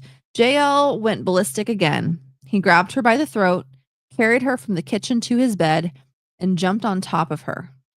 Oh, wow. He wrapped his head around her neck, lay on top of her so she was unable to move, and then started strangling her. Oh, wow. She gasped for air, unable to scream or yell. Grandpa shouted at her, "I'm going to kill you, Deanna." He almost succeeded in murdering my mother. Wow. Right when all hope seemed lost, Grandma called Jim Bob in a panic. Thank God you did something one time in your fucking life. Okay. Right. He walked into the bedroom and saw what was happening. "Dad, what are you doing? Get off my sister." This pulled JL out of his fit of rage, and he let go of my mom. Jim Bob might have not known it at the time, but he saved her life that day. And just like the time when JL beat my mom with a belt, my grandma was in the house, never lifting a finger to help her, never saving her, never rushing to her rescue, and never speaking of it again. That's wild. Imagine, yeah. Not even asking if you're fucking okay. Yeah. That's wild. Disappointing. You would think that after yet another traumatic experience like that, my mom would never want to go back to her parents' house again. However, narcissistic people know how to use fear to control their victims. My grandpa knew how to manage his words. He apologized and manipulated his way back into my mom's life and convinced her not to press charges. Again, even after my grandma told my mom not to get carried away, telling her how bad it would look for my grandpa because of his previous time served for fraud. My grandparents successfully convinced my mom that things would be different going forward and that it was in her best interest to continue to live there. The physical abuse did stop, but the bickering and name calling never did. He still called her cow and never showed my mom even an ounce of respect. Wow. Well, I didn't know any of these stories when I was young. As I look back, I recall understanding the unspoken, non-negotiable rule that seemed to hang in the air like a heavy fog. Never be alone with your grandpa. It was as clear as day. Grandpa couldn't be trusted. I knew to obey that rule, innately understanding that breaking the rule would have very bad consequences. When my grandparents came to live with my mom and me because of my dad's violent threats became too scary for my mom to handle on her own, I was given clear rules. Grandpa Duggar could never take me to school, never join me in the backyard for a game of catch, and absolutely never be allowed to come into my room. My grandma checked every single night to make sure I had locked my bedroom door before going to bed. If you hear Grandpa in the middle of the night, do not hang out with him, she said. Yeah. But you still lived with him. Yeah, no, that's a hard pass for me. She's a piece of shit, or she was a piece of shit. And I'm glad that you never got in contact with her, even though you tried. Yeah. I'm sorry to say that. She No. sucks. That sucks. No, That's evil. unfortunately, yeah. No, there's no way I would have kept my child or grandchild in a predicament to where they had to lock their door like that. I mean, I'll talk about that off air. People give Anna a lot of shit. And who knows what really goes on in her house, but this seems way worse than, I don't know. What do you mean? Like, obviously we don't know what goes on in the house. We don't know if Josh ever did anything to his children. Mm-hmm. They got interviewed, or actually, maybe they weren't even able to be interviewed because I think they might have had it to where they weren't. I don't know. I have no idea. But I'm just saying, Mary doing that and being willfully ignoring things and not even ever checking up on her daughter to make sure, are you okay? Yeah, no, it's terrible. I'm sorely, sadly disappointed, and that's why you don't put people on pedestals. That's why you don't worship people.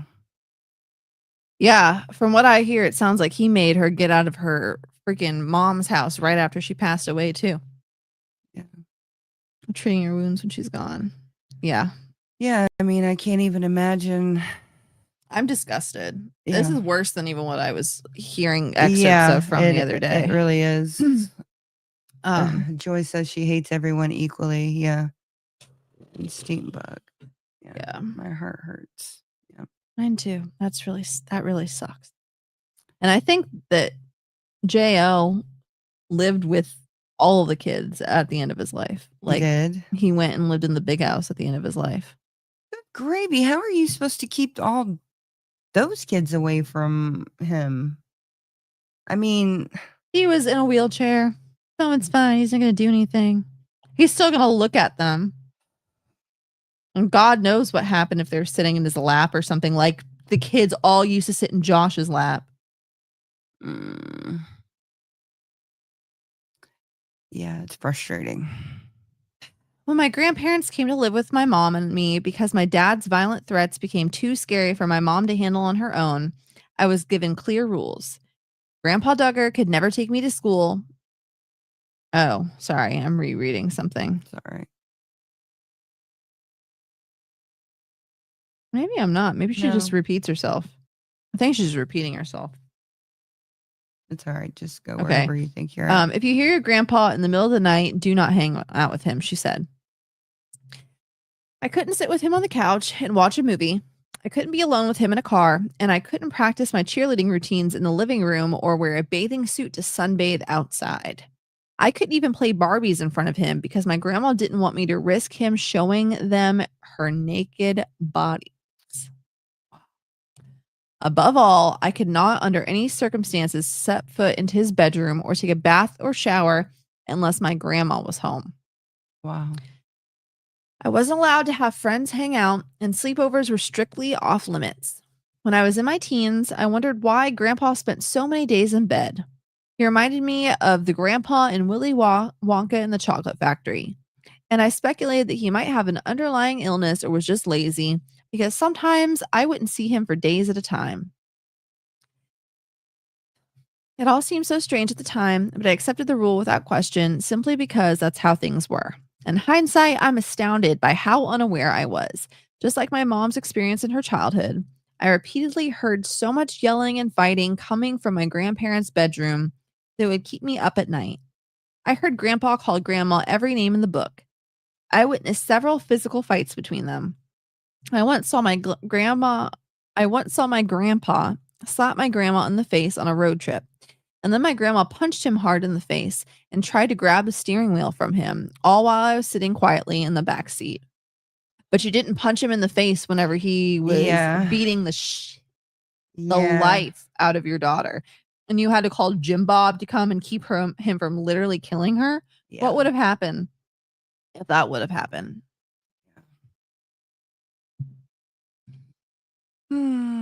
They would often try to control my mom, causing her to fight back, and shouting would echo through every room.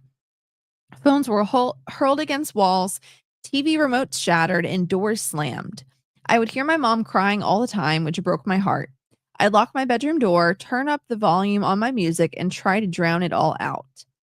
I remember shaking in my bed when I was little and thinking, one day it won't be like this. Although my mom did her best to try and protect me from all the chaos, she couldn't keep me safe all the time. Many days, Grandpa left me with painful welts from random times he would hit my legs with switches torn from maple trees in front of our front yard. The blows hurt, and I didn't understand what I did to deserve the pain.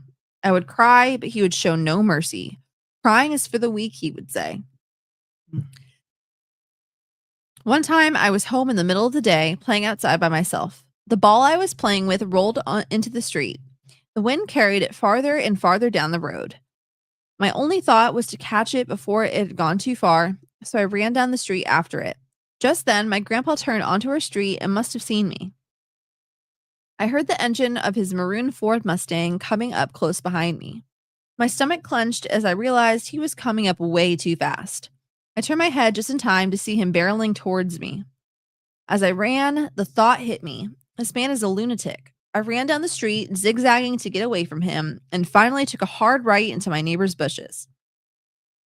I stayed out until dinner time, too afraid to go anywhere near him. His actions had always been unpredictable and oftentimes abusive, but never before had I been scared for my life the way that I was that day.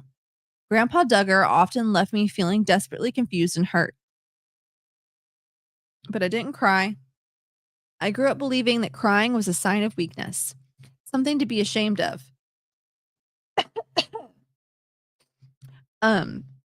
Exactly like he taught me to believe. To shed tears felt like exposing a vulnerability I wasn't supposed to show. I didn't want anyone to see me as fragile or incapable. I wanted to be the strong one, someone who could handle anything that came my way. Admitting to pain, fear, or heartache felt like admitting defeat, so I held it all in, bottling it all up.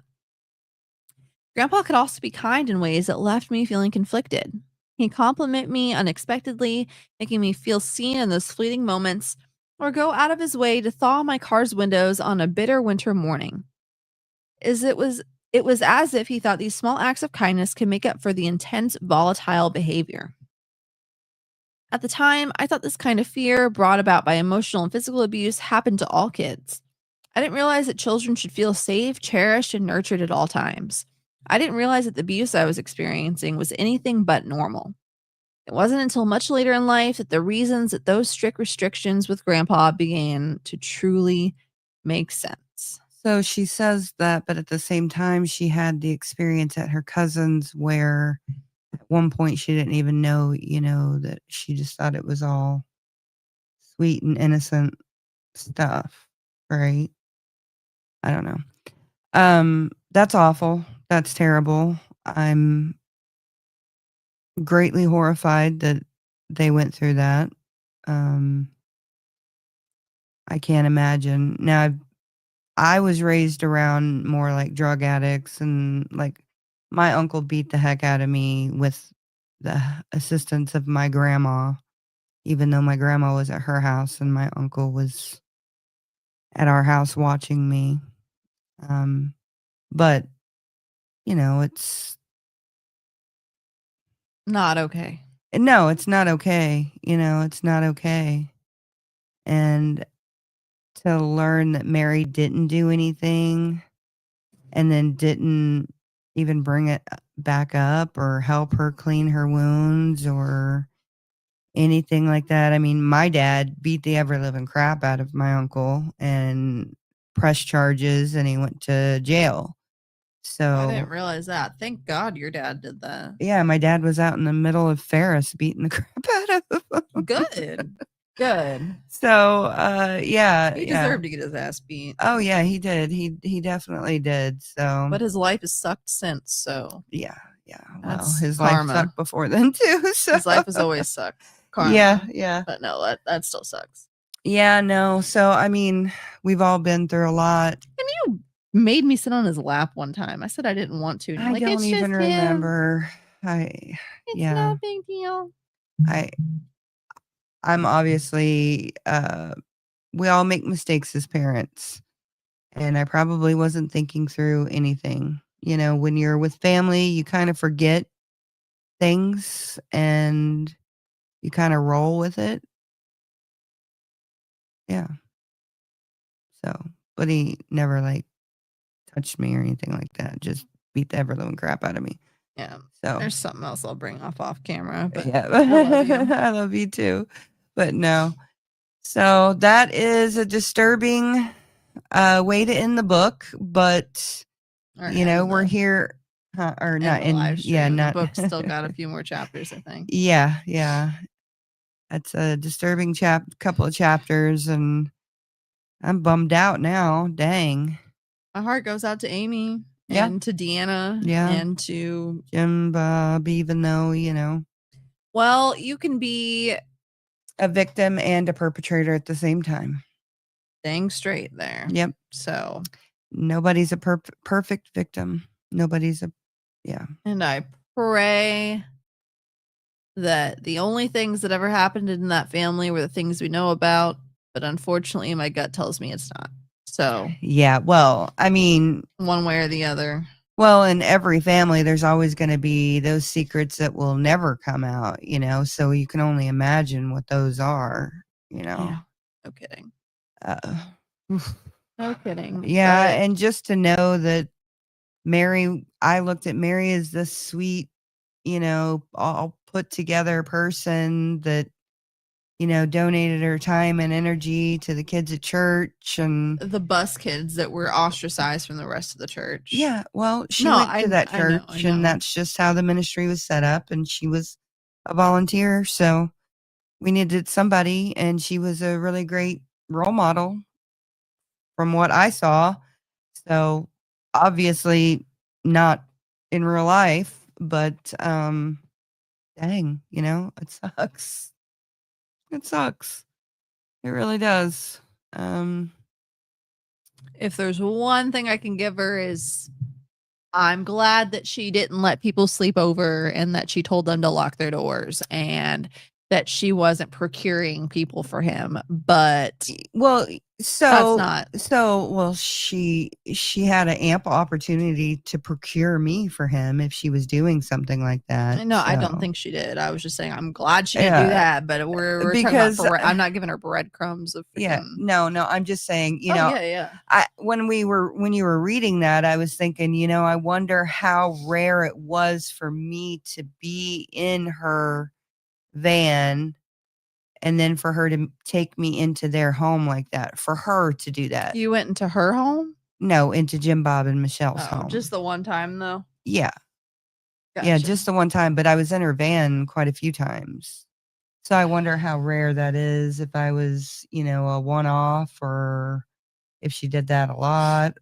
I don't know. I never saw her do it with anybody else, but I mean, I was only with her for 5 years. Only 5 years. That's a long time when you're a kid. Yeah, and I think she may have even been my teacher before that too, but I only cognitively remember her. How long did you live with your dad? So my parents split up when I was 8, and I would go back and forth from my mom and dad's house. So like I would live with my mom during the school year, then go to my dad's in Springdale during the summer and holidays. And then once I got into 5th grade, I lived with my dad in the 5th and 6th grade and half of 7th grade. And then then I went to go live with my mom 7th and 8th grade. And then 9th grade, I lived with my dad. And then 10th, 11th, and 12th grade, I lived with my mom. So I was back and forth. You and dad were married. Yeah. So I was back and forth, and I had, the secret lives of Sunday school teachers. And I'm a Sunday school teacher too. So it's like, yeah. No kidding. I have my suspicions about plenty of people I've gone to church with, and I'm like, Yeah, well, I've been in the thick of ministry for quite a long time, and it's very interesting to find out about people. It's like, you don't have to be perfect, but don't enable abuse. No, you do not have to be perfect, but definitely don't enable abuse. And sometimes you just need to get out of toxic, crazy situations that are harmful and abusive, and sometimes you just need to start over. Sometimes you just need to run. Couldn't be living with some man that she wasn't married to, but when she was 6, or maybe when she was a baby and they said 6 months, whatever, I heard 6 somewhere, he could live with a woman that he wasn't married to while he was married to somebody else. Got it. Rules for thee, not for me. Also, like we said earlier, men can get away with and he didn't even go to church. He didn't even go to church. As far as I know, I never saw There's him. lots of people that don't go to church. It's still like, no. I'm just saying. That's what their whole stick is. Yeah, but that's why, like, Jim Bob's like, my father was a sinful man because he got in trouble for fraud. The fraud was the least problematic thing that he got in trouble for. I was just talking about the other day. I was like, I wish that one of my old classmates would get in trouble for tax evasion or something, because every time someone that I went to high school with gets arrested, it's for something like pedo related. And someone that I know just got arrested for, she was a teacher at our old high school. She became a teacher, and she had a relationship with a student, and she just got arrested for it. So I hope she's having a great time behind bars. Yep. Yeah. Would have never expected it from her either. But yeah, people surprise you all the time. Yeah, and just a couple months ago, somebody got arrested for CSAM, and so his wife still has his last name on Facebook. So I don't know. Yeah, there's a lot of really sad situations, and to learn that Miss Duggar, or Mrs. Duggar was enabling it. Yeah, essentially enabling it or ignoring it. But ignoring is enabling. Yeah, it is. It really is. Yeah. So honest truth, ignoring is enabling. So anyway, thank you guys so much for listening to us rant and rave and read the book. Yes, fairly. Thank you. So we appreciate every person that's here. Yeah, and thank you, Cherokee Girl, for all of your generous donations for memberships. So we need to start making some actual membership content. Yeah, I gave you guys a few more emojis the other day, or stickers, or whatever the heck they're called. and I need to do some more stuff. But yes, thank you everyone. We appreciate every single one of you. Stinkbug Aswin will be back probably next Saturday unless we decide to do something randomly. Yeah, and people ask me all the time randomly to go on their shows and stuff like that. So you never know where you'll find me. If you have notifications on, then you'll see. And normally she'll post on her community tab if she's going to be elsewhere. Fancy. Joy, thank you very much. I put it up on the screen, but I don't think it'll actually show the. No, it doesn't. Anyway, so yeah, thank you everyone. Again, so yes, thank we'll you. See you soon, and hopefully. and we hope that you have a great evening, or if you're on the replay crew, wherever, whenever you're listening to this, please go out and do something great to change the world for the better. Bye, everybody. Bye-bye. Ladies and gentlemen, thank you for tuning in to Military Broadcast Radio. As we wrap up today's show, we want to remind you that the podcast of today's episode will be available right after we go off the air. So if you missed any part of the show or want to listen again, be sure to check it out. And remember, we're here to support and honor our veterans. Your stories and experiences matter, and we are committed to giving you a platform to share them. That's right. We're here to give our veterans a voice. So don't forget to catch the podcast and stay connected with us. Giving our veterans a voice.